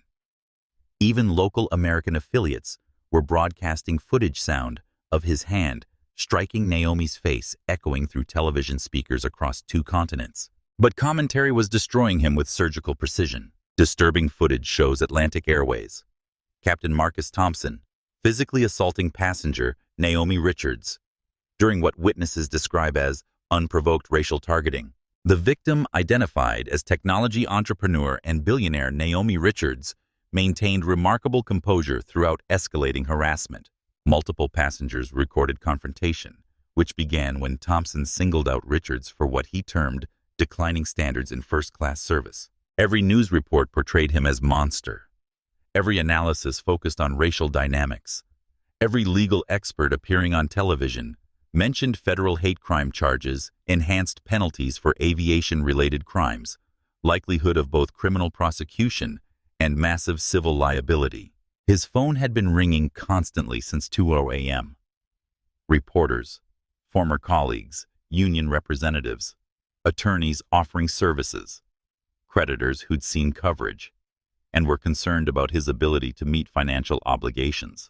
He'd stopped answering calls after seventh journalist asked for response to allegations of pattern of discriminatory behavior toward minority passengers.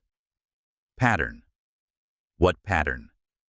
He'd never been formally charged with discrimination, never received official discipline for bias, never faced documented complaints about racist conduct. But social media investigators were excavating his digital history, analyzing Facebook posts, examining photos from company events where he appeared less than enthusiastic about diversity initiatives.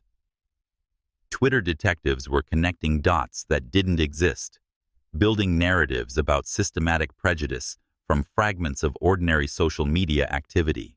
The internet had transformed him into symbol of everything problematic about aviation culture.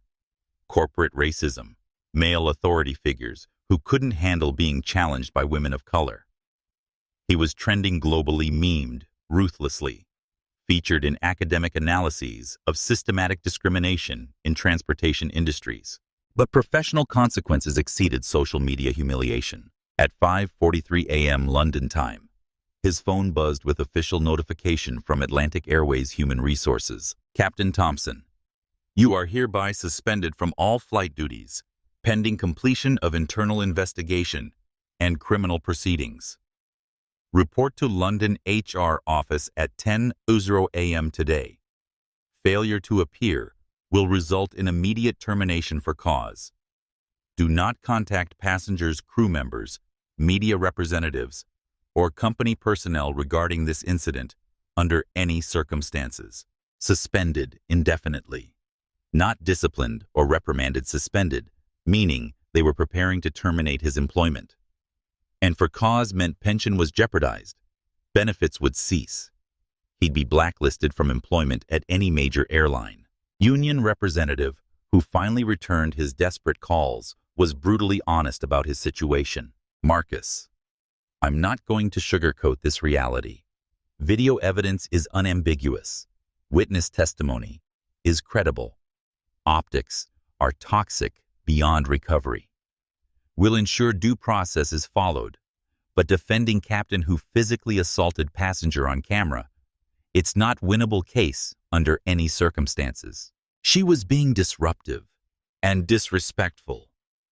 Marcus protested, though words sounded pathetic even to him.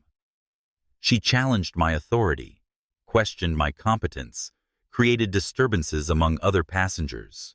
Marcus, I've reviewed complete video evidence. She was seated quietly working on electronic devices. You initiated every confrontation, escalated every exchange, ultimately committed battery against someone who never raised voice or made threatening gestures. But she didn't belong in first class. Her clothing, attitude, entire presence was inappropriate for premium cabin service. The silence on other end was deafening. Marcus' union representative finally said, You just confessed to discriminating against passenger based on appearance and demographic assumptions. I cannot provide legal representation if you don't understand why that's indefensible. After ending call, Marcus attempted to research woman he'd assaulted, hoping to discover information justifying his actions or explaining his instinctive hostility toward her first-class presence. Naomi Richards, according to extensive Google searches, was far from charity case he'd assumed. Forbes had featured her 3 years ago as quantum computing revolutionary who'd sold her company for multiple billions before 30th birthday.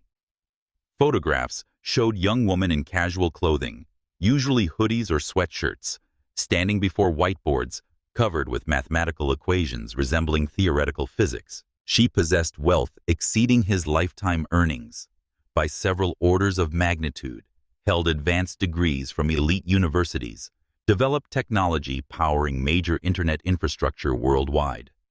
She was exactly the kind of accomplished passenger Atlantic Airways marketed itself to serve exclusively, and he'd physically assaulted her because she didn't conform to his mental image of first-class demographics. The irony was crushing beyond comprehension. He'd targeted billionaire technology entrepreneur because he assumed she was affirmative action beneficiary who didn't belong in premium seating. He'd attacked one of most successful businesswomen in America because he believed she was probably using someone else's frequent flyer miles fraudulently. His hotel doorbell rang at 7:15 a.m. Marcus opened it to find two men in conservative suits displaying Metropolitan Police credentials. Captain Thompson. We need to discuss incident that occurred on Atlantic Airways Flight 847 yesterday evening. You have right to remain silent, and we strongly advise consulting with solicitor before making any statements. As officers began explaining assault charges, federal aviation crimes, extradition procedures, to face American prosecution, Marcus Thompson finally understood his moment of rage had destroyed more than just his career. It had destroyed his entire future. At exactly 8:55 a.m. GMT, 13 high-definition screens flickered to life in secure video conference that would fundamentally alter Atlantic Airways' power structure forever. The virtual meeting room displayed carefully composed faces of Airline's senior executive team, each person seated in respective offices or home studies, wearing business attire, communicating professionalism while barely concealing mounting anxiety. Richard Blackwood occupied center screen, broadcasting from Atlantic Airways headquarters, with company logo positioned prominently behind his executive chair. His usually confident demeanor had been replaced by tense alertness of man sensing career-threatening danger, but unable to identify its source or scope. Chief Operating Officer Patricia Williams sat in her Canary Wharf office, surrounded by crisis management documents and operational reports she'd been reviewing since 3:00 a.m. Her expression combined professional gravity with increasing concern as she contemplated potential ramifications of Thompson incident. Human Resources Director Michael Torres broadcast from his home office background, meticulously arranged to project authority and competence. Before him lay personnel files, legal briefs, documentation related to Marcus Thompson's employment history information he desperately hoped wouldn't require disclosure. The remaining participants included Chief Financial Officer Robert Chen, Head of Legal Affairs Jennifer Walsh, Senior Vice President of Customer Relations David Kumar, Director of Flight Operations Sarah Martinez, and several department heads whose presence suggested this meeting would address institutional rather than individual issues. One screen remained black, labeled simply Meridian Capital Principal. David Mitchell appeared on screen at precisely 9:00 a.m., commanding immediate attention from every participant through authoritative presence that had made him Manhattan's most feared corporate attorney. His background showcased minimalist luxury of his corner office, with Central Park visible through floor-to-ceiling windows, communicating power success, the kind of legal authority that could destroy corporate careers with clinical efficiency. "Good morning," he began, voice carrying formal politeness. Experienced litigators employed when delivering devastating news to opposing counsel.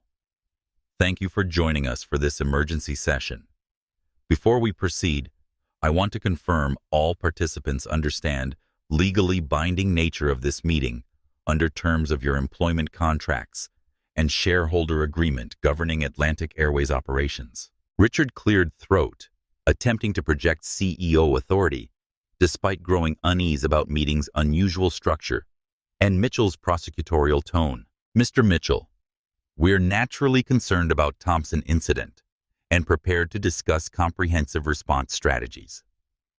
However, I believe it's important to frame this as isolated case of individual misconduct rather than..." Mr. Blackwood Mitchell interrupted with surgical precision. "You'll have ample opportunity to present your perspective. But first, I believe it's essential to establish proper context for our discussion." He shared screen displaying legal document bearing official letterhead and multiple notarized signatures.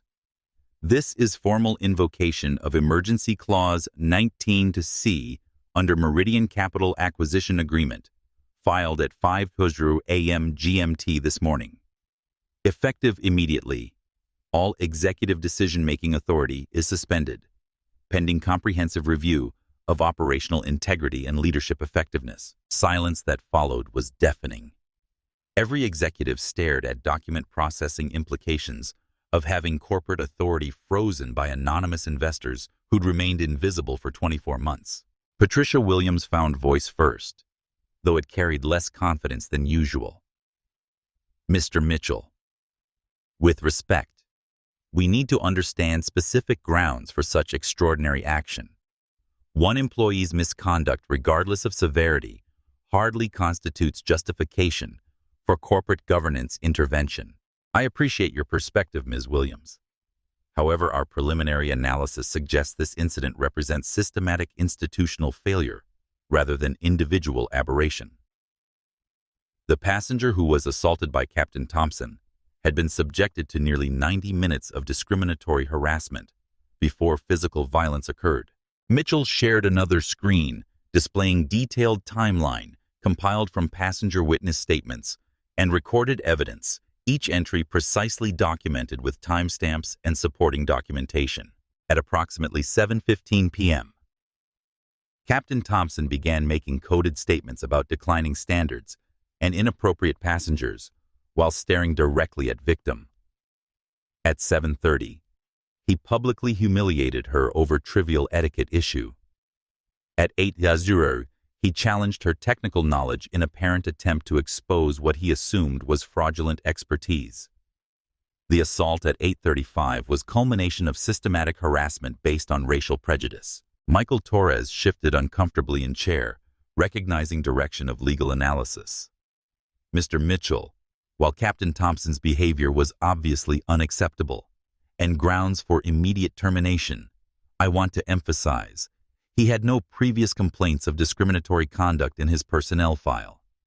This appears to have been an isolated incident of catastrophic judgment failure under stress. Mr. Torres Mitchell replied, tone sharpening like blade being honed. Are you stating for record that Marcus Thompson has never been subject of discrimination complaints during his employment with Atlantic Airways? That's absolutely correct. 0 formal complaints. 0 disciplinary actions related to bias. 0 documented pattern of discriminatory behavior throughout his career. I see.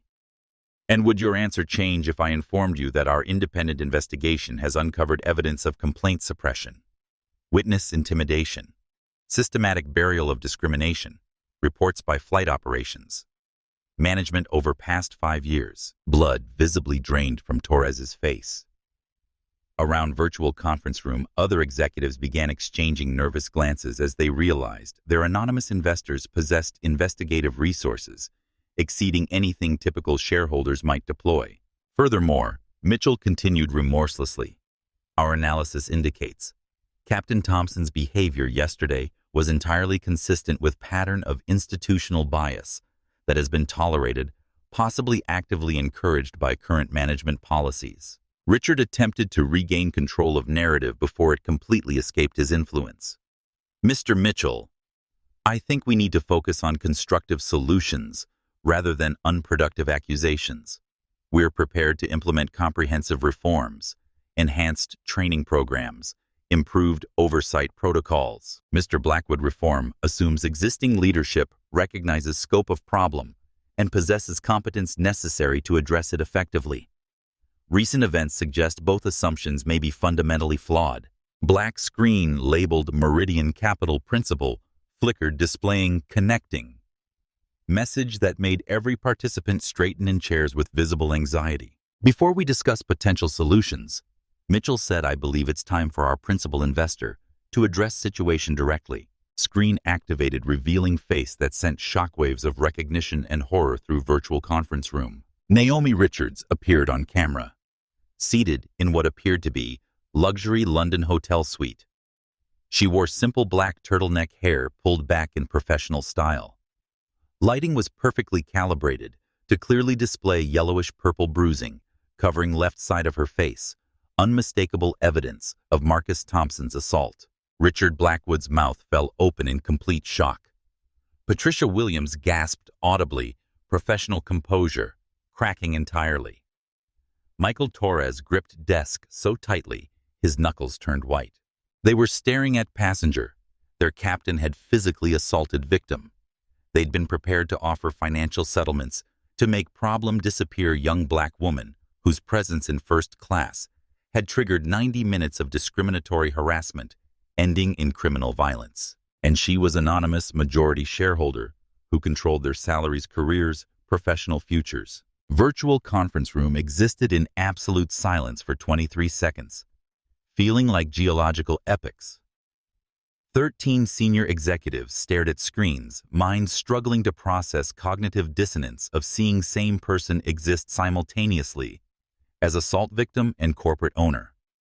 Two roles seeming mutually exclusive until this moment. Bruised face on monitors belonged to both passenger who'd suffered their captain's violence and invisible billionaire who controlled every aspect of their professional lives. It represented collision between assumptions about power, race, corporate hierarchy that none possessed frameworks to understand. David Mitchell's voice cut through stunned silence with legal precision, suggesting he'd been anticipating this moment for hours. Ladies and gentlemen, allow me to formally introduce Naomi Richards, founder and principal of Meridian Capital, majority shareholder of Atlantic Airways, and the passenger your captain physically assaulted yesterday evening during what she believed would be routine customer experience audit. Richard Blackwood found voice first, though it emerged as barely more than whisper. That can't be possible. The passenger was... You were dressed casually, working on some kind of technical project. I was conducting anonymous evaluation of customer service protocols on my own airline. Naomi finished, voice carrying same unnerving composure that had frustrated Marcus Thompson. I was dressed appropriately for comfortable travel while reviewing quantum computing algorithms that power technology infrastructure your company depends on. Patricia Williams pressed both hands against desk as though trying to anchor herself to physical reality. You own 62% of this company through Meridian Capital, correct? I acquired Atlantic Airways 18 months ago as part of transportation infrastructure investment portfolio, focused on operational transformation through proper management and cultural development. Michael Torres was frantically shuffling through documents as though searching for paperwork, making sense of impossible situation unfolding on his screen. But acquisition documents, legal representatives. You never identified yourself during negotiations or operational oversight. I maintained anonymity because I believed most effective way to evaluate corporate culture was experiencing it as ordinary customer rather than someone whose presence would trigger artificial behavior modification. Naomi explained with clinical precision. She leaned slightly toward camera, ensuring assault-related bruising was clearly visible to every participant. Yesterday evening, I learned that my investment in Atlantic Airways had been corrupted by exact forms of discrimination I thought I'd eliminated through diversity initiatives, inclusion training, anti-bias policies. Weight of her words settled over executives like suffocating blanket. They'd spent 24 months working for someone whose identity they hadn't known, funded by someone whose standards they'd apparently failed to meet, answerable to someone who'd personally experienced their organization's worst cultural failures. Richard desperately attempted to salvage some measure of authority from wreckage of his assumptions. Ms. Richards, Naomi, I want to express our absolute horror at what happened to you. Captain Thompson's behavior was inexcusable and completely contrary to our corporate values. We're prepared to take immediate corrective action. Mr. Blackwood, Naomi interrupted. You were prepared to take corrective action against passenger complaint. Now you're addressing systematic discrimination against your company's controlling shareholder. Do you understand why that distinction reveals fundamental problem? Question hung in virtual space like indictment. She was pointing out their response would have been different if they'd known her identity, proving their commitment to treating all passengers with dignity was performative rather than genuine. Moreover, she continued, your proposed corrective action assumes this was isolated incident rather than evidence of cultural failure that enabled it to occur. Let me ask you directly, how many discrimination complaints has Atlantic Airways received during past 24 months. Michael Torres looked like he was experiencing physical illness. We would need to compile comprehensive statistical analysis. Mr. Torres, I'm not requesting comprehensive analysis. I'm asking whether you know immediately how many passengers have complained about biased treatment from our employees. It should be information keeping you awake at night. I don't have that data immediately available. The correct answer, Naomi said with devastating precision, is 64 formal complaints and estimated 300 informal grievances never properly documented or investigated. Our legal team compiled this information yesterday while I was receiving medical treatment for assault your captain committed. Numbers hit executives like physical blows. 64 formal complaints meant dozens of passengers had experienced treatment similar to what Naomi endured, but without her resources to demand institutional accountability. Furthermore, she continued remorselessly. Our investigation revealed complaint. Resolution followed clear discriminatory patterns. Incidents involving white passengers were addressed quickly and thoroughly, while complaints from minority passengers were delayed, minimized, dismissed, or systematically buried. She paused, allowing implications to penetrate consciousness fully. This data suggests Marcus Thompson's behavior was not aberrant, but representative of organizational culture that tolerates discrimination as long as it remains invisible to people with power to stop it. Patricia Williams attempted damage control through acknowledgement and deflection.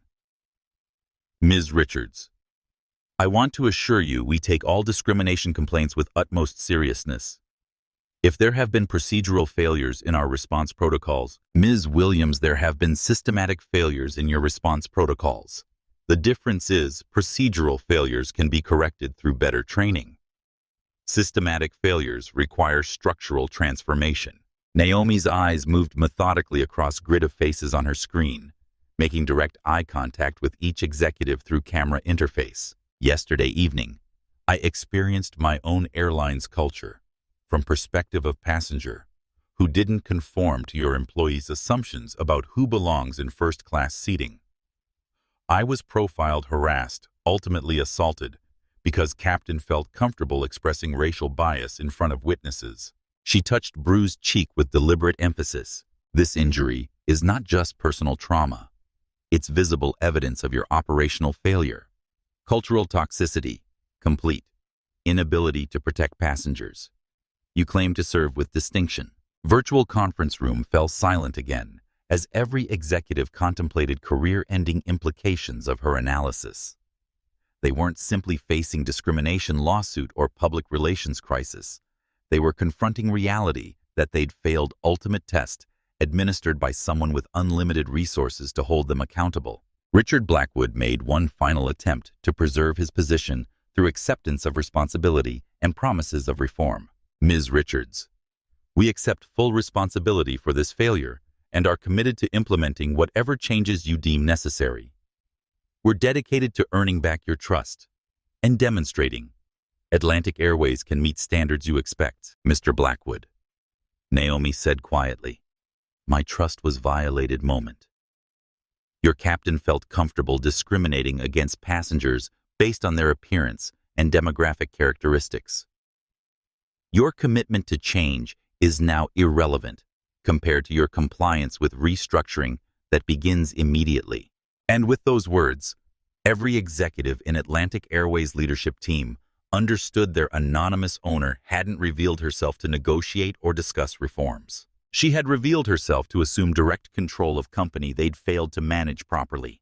Naomi Richards adjusted camera angles slightly, ensuring full extent of Marcus Thompson's assault remained visible to every participant in video conference. Purple and yellow discoloration had intensified overnight, creating stark visual reminder of violence that had triggered this corporate reckoning, and systematic failures enabling it to occur. Before we discuss organizational restructuring, she began voice-carrying authority of someone accustomed to boardroom command. I want each of you to understand exactly what your corporate culture produced yesterday evening. She shared screen displaying medical documentation from Harley Street Clinic she'd visited after incident. Facial contusions consistent with open-hand impact, minor soft tissue swelling, localized hematoma formation, recommended treatment protocols for tissue damage and potential scarring. This is clinical documentation of federal crime committed by your employee against your owner while I was conducting routine customer experience evaluation. Medical terminology made Marcus Thompson's violence sound even more brutal and deliberate. Every executive stared at diagnostic language, reducing human assault to treatment categories and legal evidence. More significantly, Naomi continued clicking to financial analysis, making several participants wince visibly. This incident has been recorded by multiple passengers and disseminated across social media platforms with viral efficiency. Atlantic Airways is now permanently associated with discriminatory violence in public consciousness. Stock valuations reflect market assessment of institutional liability. Consumer confidence surveys indicate lasting damage to brand reputation. She displayed another screen showing financial metrics representing her company's market deterioration real-time. Market capitalization has declined by $540 million in 24 hours. Customer service metrics show unprecedented negative sentiment across all demographic categories. Industry analysts are comparing this incident to United's passenger dragging scandal and American Airlines' systematic racial profiling settlements. Richard Blackwood interrupted desperately. Ms. Richards, while financial impact is serious, we believe comprehensive crisis management can restore Mr. Blackwood. Naomi cut him off with surgical precision. You continue to conceptualize this as public relations problem that can be resolved through better messaging and strategic communications. You're fundamentally missing core issue. This incident exposed systematic institutional failures requiring systematic solutions. She clicked to new presentation slide titled Cultural Audit Results, Comprehensive Analysis. Over past 18 hours, our investigation team has conducted confidential interviews with current and former Atlantic Airways employees across all operational levels. Pattern is consistent and damning. Discrimination complaints are routinely minimized. Minority employees face retaliation for reporting bias. Incidents management has created an environment where passengers like me can be targeted without meaningful consequences. Michael Torres shifted uncomfortably in chair.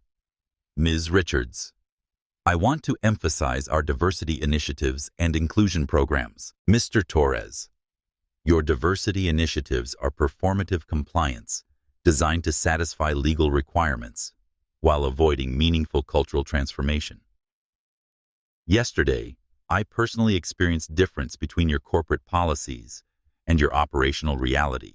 Naomi's expression hardened as she prepared to deliver consequences of their institutional failures. Therefore, effective immediately, I am implementing comprehensive restructuring under emergency shareholder provisions established in our acquisition agreement. These are not recommendations, suggestions, or negotiable terms. These are directives that will be executed with or without your cooperation. Patricia Williams found voice, though it carried less authority than usual. What specific restructuring are you implementing? First, Marcus Thompson is terminated for cause with immediate effect. Forfeiture of pension and benefits under gross misconduct provisions with criminal charges and civil liability to be pursued to maximum extent of federal and international law. His pilot's license will be permanently revoked, and he will be banned from employment in commercial aviation industry-wide. Several executives nodded understanding. Thompson's fate had been sealed moment. He raised his hand against passenger. Second, all current discrimination complaints will be reopened and investigated by independent third-party auditors with full authority to access personnel records, interview employees, recommend disciplinary actions up to and including termination for anyone who suppressed complaints, intimidated victims, or participated in bias cover-ups. Michael Torres looked like he was experiencing cardiac distress. Third, Sophia Morales, flight attendant, who maintained professionalism despite her captain's discriminatory behavior, will be promoted to Vice President of Customer Experience and will oversee comprehensive retraining of all customer-facing employees using evidence-based anti-bias protocols.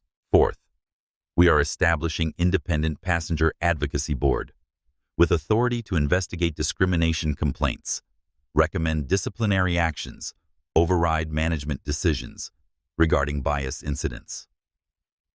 I will personally select board members from civil rights organizations, consumer protection groups, advocacy organizations with track records of institutional accountability. Richard Blackwood realized his authority was being systematically dismantled piece by piece. Ms. Richards, while I recognize need for reform, completely restructuring management processes and oversight mechanisms. Mr. Blackwood, I'm not restructuring management processes. I'm replacing management personnel who demonstrated inability to prevent systematic discrimination and institutional bias. Silence that followed was absolute and terrifying. Fifth, and most importantly, I am terminating employment of every executive who possessed knowledge of complaint suppression patterns and chose to prioritize corporate image over passenger protection and human dignity. She looked directly into camera with unmistakable finality. That includes you, Mr. Blackwood. Your resignation will be announced this afternoon, along with comprehensive public acknowledgement of institutional failures that occurred under your leadership. Richard's face went completely white. You cannot terminate entire executive team. Operational disruption would be catastrophic for Mr. Blackwood. Operational disruption has already occurred. Yesterday evening, when your captain physically assaulted me in front of witnesses, you lost moral authority to lead this organization. Today, I'm simply formalizing leadership change that became inevitable moment. Marcus Thompson decided to use violence against passenger. Naomi stood up slowly, bruised face reflecting determination rather than victimization. Ladies and gentlemen, Atlantic Airways will continue operating, continue serving passengers, continue growing as profitable business.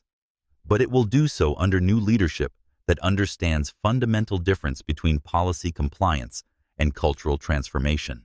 She looked at each face on screen one final time. You have until 5:00 p.m. GMT to submit formal resignations with appropriate acknowledgement of failures that occurred under your oversight. Refusal to resign will result in termination for cause, with complete forfeiture of severance packages and potential civil liability for institutional negligence. As shocked executives began processing complete destruction of their professional careers, Naomi Richards delivered her concluding statement. This company will never again employ someone who believes passengers like me don't belong in first class. And it will never again be led by executives who tolerate discrimination as long as it remains conveniently invisible to people with power to stop it. Video conference ended, leaving 12 former airline executives staring at blank screens and contemplating total annihilation of their professional lives by women they'd failed to protect from their own employees' violence. 6 weeks after assault that catalyzed everything, Sophia Morales stood in Atlantic Airways' redesigned training facility, addressing audience of 350 flight attendants, gate agents, and customer service representatives who would implement company's cultural transformation on front lines of passenger interaction. Facility had been reconfigured from standard corporate classroom into something resembling university lecture hall crossed with courtroom, where fundamental questions of justice, dignity, professional responsibility would be examined and resolved through evidence-based analysis rather than theoretical discussion. 6 weeks ago, Sophia began voice-carrying authority earned through professional integrity rather than inherited through hierarchical position. I witnessed passengers subjected to systematic harassment, discriminatory targeting, ultimately physical assault, because captain made assumptions about who deserves respect based on appearance and racial characteristics. She activated main screen displaying video that had already been viewed by millions worldwide, but retained power to shock and educate. This footage represents complete failure of every system we claim protects passengers from discrimination. Today, we're going to analyze exactly what went wrong, how it was allowed to happen, comprehensive changes, ensuring it never occurs again under any circumstances. Training program Sophia had developed was revolutionary in directness and specificity. Instead of generic diversity presentations with hypothetical scenarios, she used Thompson incident as detailed case study in systematic bias, demonstrating how discriminatory attitudes translated into discriminatory actions through series of escalating decisions and institutional enablement. Notice how Captain Thompson's initial comments about declining standards were directed toward crew, but intended for passenger consumption. She explained freezing video at moment when Marcus began his coded criticism. This is precisely how institutional bias operates through indirect communication, allowing prejudiced individuals to express discriminatory views while maintaining plausible deniability. She advanced to show Naomi's composed responses to increasingly aggressive provocations. Observe how passenger remained calm, followed all instructions, demonstrated superior knowledge of aviation regulations. Yet captain's hostility continued escalating. Why did professional competence and cooperative behavior fail to de-escalate situation? Young flight attendant raised hand tentatively. Because it wasn't really about her behavior or qualifications. Exactly correct. Captain Thompson had predetermined she didn't belong in first class based on visual assessment, and no amount of appropriate conduct would change that prejudgment. This illustrates difference between individual bias and systematic discrimination, when organizational culture enables employees to act on personal prejudices without fear of meaningful consequences. Sophia clicked to next segment, showing Marcus's increasingly personal attacks, as Naomi demonstrated technical expertise exceeding his professional knowledge. Watch his reaction when she quotes federal aviation regulations correctly and explains engineering principles behind them. Instead of recognizing her superior knowledge, he assumes she must be researching information online fraudulently. This reveals another dimension of discrimination assumption, that young black women cannot possess genuine expertise in technical fields. Room maintained absolute silence. Every employee, understanding they were receiving education in recognizing and confronting bias. Most corporate training programs avoided addressing with such surgical precision. Now, examine bystander behavior throughout this incident. Sophia continued highlighting passenger reactions at various stages. Some individuals recorded evidence, others intervened verbally when they felt safe doing so, but most remained silent observers. This represents normal human psychology when witnessing discrimination. Bystander effect, amplified by power dynamics making challenging authority figures feel personally dangerous. She paused video at moment immediately before assault. This is where individual bias becomes institutional liability with massive financial and legal consequences. Captain Thompson felt comfortable escalating to physical violence because he believed company culture would protect him from accountability. He was wrong about protection, but his confidence wasn't irrational. It was based on years of experience in an environment where discriminatory behavior was tolerated as long as it remained invisible to people with power to stop it. Assault sequence played in slow motion footage that had transformed public understanding of aviation industry discrimination, serving as educational foundation for comprehensive cultural change. This moment changed everything permanently, Sophia said as video concluded. Not just for Captain Thompson, not just for passenger he attacked, but for every employee in this company and throughout commercial aviation. We discovered our anonymous owner was victim of our captain's violence, that our organizational culture had been personally evaluated by someone with unlimited power to hold us accountable for failures. She looked around diverse audience representing every demographic category in Atlantic Airways workforce. Today marks your introduction to new operational reality. Discrimination against any passenger will result in immediate termination, criminal prosecution, civil liability. This isn't threat or warning. It's promise backed by ownership that experienced bias personally and has dedicated unlimited resources to eliminating it systematically. Training continued for 8 hours, incorporating role-playing scenarios, bias recognition exercises, detailed protocols for reporting and addressing discriminatory behavior before it could escalate to harassment or violence. But most powerful moment occurred when Sophia introduced Day's special guest speaker. Naomi Richards entered training facility to sustained applause, wearing same type of casual clothing that had triggered Marcus Thompson's discrimination. Facial bruising had faded to barely visible marks, but her presence carried authority of someone who'd transformed personal victimization into institutional reform, protecting countless others.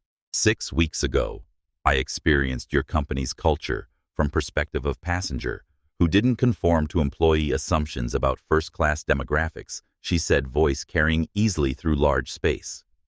Today, I'm addressing you as owner of organization that will never again tolerate discrimination against anyone, regardless of their appearance, background, or perceived social status. She surveyed audience with calm confidence that had unnerved Marcus Thompson. Your career choice is straightforward. Embrace genuine respect for all passengers as fundamental professional requirement, or find employment elsewhere. There is no middle ground, no gradual adjustment period, no tolerance for employees who believe some human beings are more deserving of dignity than others. Cultural transformation at Atlantic Airways became required study in business schools and corporate training programs internationally. Within 6 months, passenger satisfaction scores reached industry-leading levels. Employee retention improved dramatically across all demographic categories. An airline became preferred employer for diverse candidates who'd previously avoided aviation careers due to discrimination concerns. But most significant change was less quantifiable knowledge that bias would be met with immediate comprehensive career-ending consequences had created organizational environment where systematic discrimination simply could not survive. 12 months after incident that had changed everything, Naomi Richards stood in Atlantic Airways' completely renovated executive conference room, addressing leadership team that would have been unimaginable under previous corporate regime. Room itself had been redesigned to reflect new organizational values: glass walls, ensuring transparency, collaborative seating arrangements eliminating hierarchical dominance, artwork representing diverse communities. Airline served. Today marks completion of our first year of cultural restructuring, Naomi announced, reviewing metrics, measuring companies' evolution from systematic bias to institutional accountability. Passenger discrimination complaints have been reduced to 0 for 8 consecutive months. Employee satisfaction scores across all demographic categories have reached record highs. Customer loyalty ratings identify Atlantic Airways as preferred airline for travelers from underrepresented communities who previously avoided our services due to discrimination concerns. Statistics told impressive story of organizational transformation, but personal changes among key individuals were even more significant and instructive. Sophia Morales had evolved from intimidated flight attendant, afraid to challenge authority, into recognized industry leader whose anti-bias training methodologies were being adopted by airlines, hotels, restaurants, service companies worldwide. Her testimony before congressional aviation committees had resulted in federal legislation requiring systematic discrimination prevention protocols in all commercial transportation, and her corporate consulting firm was booked solid for next 3 years. 18 months ago, I was terrified to speak up when witnessing discrimination because I thought challenging authority would destroy my career. Sophia told assembled leadership team during quarterly review presentations. Instead, I learned maintaining professional integrity under difficult circumstances leads to professional advancement when ethical leadership recognizes and rewards moral courage. Dr. Angela Washington, recruited from Harvard Business School to serve as Chief Diversity Officer, had transformed theoretical academic research into practical organizational change with measurable results. Her systematic approach to identifying and eliminating bias had reduced employee turnover by 47%, while improving customer service metrics across every demographic category and service areas. Diversity initiatives aren't just moral imperatives or legal requirements, she explained during annual assessment. They represent operational efficiency and competitive advantage. When employees feel secure reporting discrimination, when passengers trust they'll be treated with dignity, when leadership prioritizes human respect over institutional convenience, every measurable aspect of business performance improves substantially. Elena Rodriguez had left immigration law practice to join Atlantic Airways full-time as Director of Passenger Advocacy, bringing legal expertise and civil rights experience to customer protection protocols that had become industry standard. Her independent passenger advocacy board had evolved into model for corporate accountability. Other companies were voluntarily adopting to avoid Atlantic Airways' competitive advantages in customer trust and loyalty. Legal compliance and ethical leadership operate on completely different levels, Elena noted during her first comprehensive annual report. Companies that merely follow anti-discrimination laws remain vulnerable to bias incidents and public relations disasters. Companies that proactively eliminate discriminatory culture outperform competitors in every measurable category while building sustainable customer relationships. But perhaps most remarkable transformation belonged to Richard Blackwood, former CEO, whose resignation had been demanded in aftermath of institutional accountability. Rather than disappearing into corporate exile, he had undergone what he described as educational rehabilitation that fundamentally altered his understanding of leadership responsibility and organizational culture. "I spent 15 years believing protecting company reputation was more important than protecting individual dignity," he wrote in Harvard Business Review article that became required reading in MBA programs nationwide. "The Thompson incident taught me institutional bias isn't just moral failure. It's strategic incompetence that ultimately destroys reputation. It's supposedly designed to preserve." Blackwood had established consulting firms specializing in helping companies identify and eliminate discriminatory culture before crisis exposure forced reactive change. His transformation from bias-tolerant executive to accountability advocate demonstrated leadership failure could become leadership education under appropriate circumstances. Even Marcus Thompson's criminal conviction and professional destruction had generated positive consequences for aviation safety and civil rights protection. His case had established legal precedents enhancing penalties for aviation-related hate crimes, while his public humiliation had become cautionary tale deterring similar behavior throughout commercial transportation industry. Pilots' union, initially resistant to Thompson's termination and prosecution, eventually embraced systematic anti-bias training after recognizing protecting discriminatory members ultimately damaged reputation and employment prospects of ethical pilots. Thompson's case had become foundation for union-led diversity initiatives, exceeding federal requirements and industry standards. Margaret O'Sullivan's transition from retired educator to corporate board member had brought classroom management expertise to passenger advocacy protocols with remarkable effectiveness. Her background in educational diversity management proved invaluable for developing intervention strategies, preventing bias incidents from escalating to discrimination or violence. 40 years of teaching diverse student populations taught me addressing bias requires immediate intervention, consistent accountability, cultural change, beginning at leadership level, she explained during corporate governance conference. Same principles. Creating inclusive educational environments can create inclusive business cultures when leadership commits to systematic transformation rather than superficial compliance. James Morrison's journalistic coverage of Atlantic Airways' transformation had earned him Pulitzer Prize for investigative reporting on institutional discrimination in service industries. His detailed documentation of systematic change had created roadmap for corporate accountability organizations across multiple industries were following to avoid their own viral bias incidents.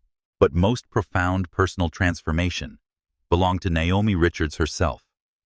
Her decision to abandon anonymous ownership and assume direct control of Atlantic Airways had required sacrificing privacy she'd cultivated since selling her technology company. She had become public figure, representing corporate accountability and systematic social change. "I spent years attempting to influence corporate culture through financial investment and policy requirements, administered through intermediaries," she reflected during her first major media interview since incident. I learned meaningful change requires personal engagement, visible leadership, willingness to experience organizational culture from perspective of people it serves rather than people it enriches. Her evolution from hidden investor to public leader had created template for engaged ownership, prioritizing human dignity over maximum profit extraction. Business schools were analyzing her approach as model for sustainable corporate success, aligning financial returns with social responsibility and long-term value creation. Personal transformations at Atlantic Airways had created ripple effects throughout entire industries, demonstrating systematic bias could be eliminated when leadership possessed both moral commitment and practical resources necessary for comprehensive cultural change, extending far beyond legal compliance to genuine respect for human dignity. Morning sun, streaming through floor-to-ceiling windows of Atlantic Airways' redesigned headquarters, cast golden light across passenger satisfaction reports that would have seemed impossible just 18 months earlier. Naomi Richards sat in executive conference room. She'd transformed from monument to hierarchical power into collaborative space, where transparency replaced secrecy and accountability superseded convenience. Every metric told extraordinary story.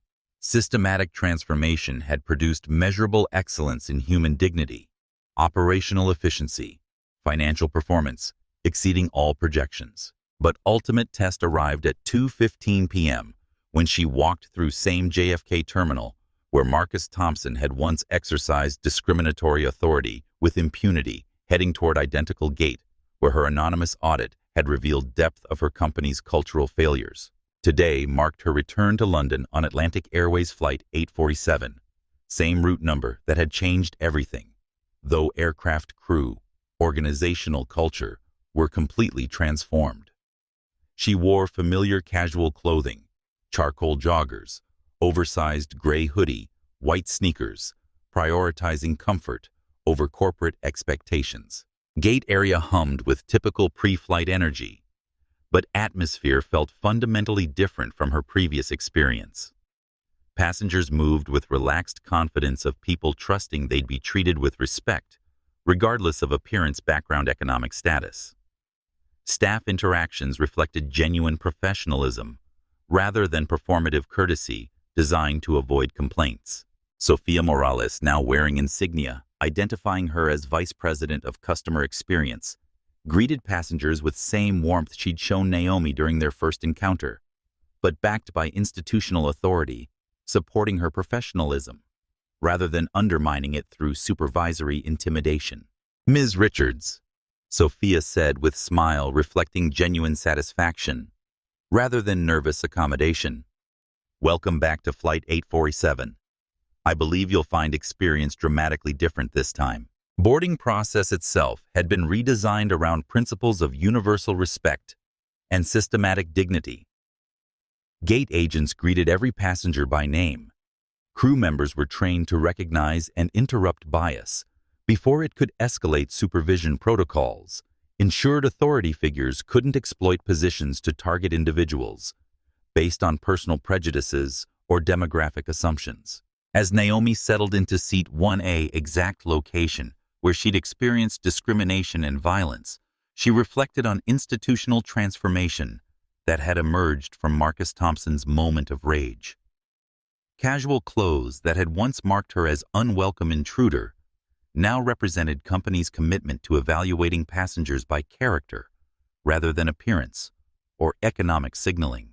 Captain Jennifer Walsh, former Air Force pilot recruited specifically for her experience, leading diverse operational teams, emerged from cockpit to personally greet first-class passengers.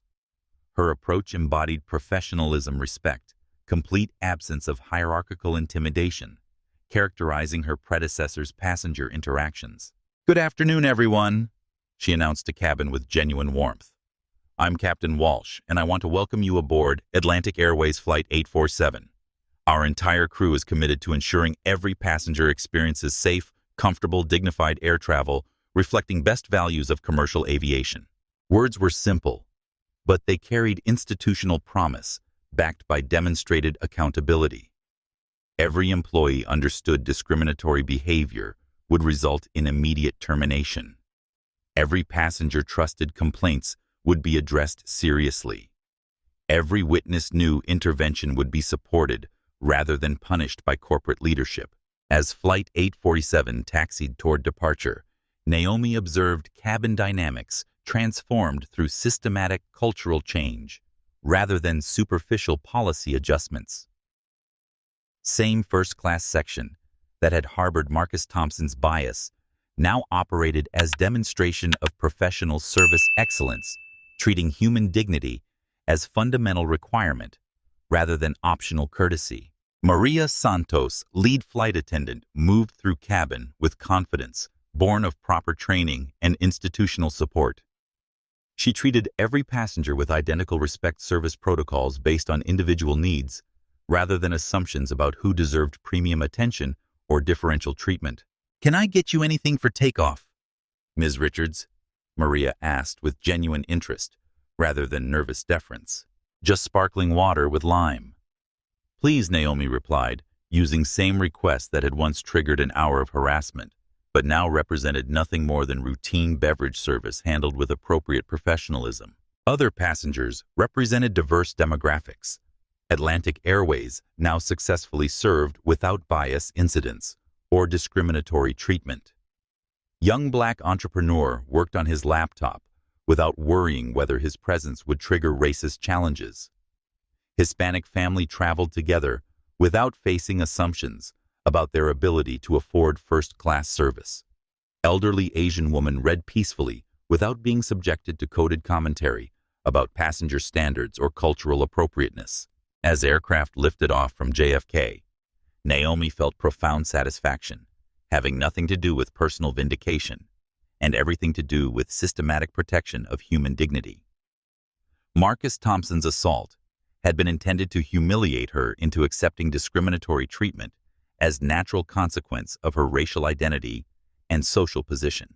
Instead, it had exposed institutional bias and triggered comprehensive reform that would protect countless future passengers from similar experiences while transforming commercial aviation's approach to civil rights and customer service. As Flight 847 began descent into London, Naomi closed her tablet and surveyed first-class cabin where Marcus Thompson had once exercised discriminatory authority without fear of consequences. Identical physical space, now operated under completely different cultural assumptions, demonstrating systematic change, was achievable when leadership possessed moral commitment and practical power to enforce transformation. Sophia approached with final service carrying symbolic weight beyond functional purpose. "Ms. Richards, is there anything else I can provide before we land? I want to ensure your experience with Atlantic Airways has exceeded expectations." Question represented routine customer service, elevated to institutional promise, employee, empowered to advocate for passenger dignity, rather than intimidated into silence by authority figures who tolerated discrimination as operational convenience. Sophia. Naomi replied, "This experience has exceeded every expectation. You and your team have created an environment where every passenger can travel with confidence. They'll be treated with fundamental human respect." As aircraft touched down at Heathrow, Naomi reflected on her transformation from anonymous investor to public advocate for corporate accountability. Marcus Thompson's assault had forced her to abandon privacy she'd cultivated, required her to use personal resources for systematic social change, demanded she accept visibility as responsibility rather than burden. But personal cost had produced benefits extending far beyond Atlantic Airways. Company's transformation had become model for eliminating discrimination in service industries. Sophia's training methods were being adopted internationally. Legal precedents, established through Thompson's prosecution, had strengthened civil rights protections for all passengers facing biased treatment. Walking through Jet Bridge toward terminal, Naomi understood Marcus Thompson's moment of violence had created something he never could have intended: proof that systematic discrimination could be eliminated when victims possessed resources to demand change, and leaders possessed courage to implement comprehensive transformation. Marcus Thompson had tried to put her in what he considered her proper place, Instead, he had revealed his own moral bankruptcy, while creating conditions for institutional change, protecting people with far fewer resources from discrimination he had tried to enforce. The flight was over, but the legacy would endure forever. If you enjoyed this story about Naomi Richards' fight against discrimination and corporate transformation, don't forget to like this video, subscribe to our channel for more powerful stories, and share with friends and family who would appreciate seeing justice served. Your support helps us create more content that shines a light on important social issues and inspiring tales of accountability. Thanks for watching, and we'll see you in the next video.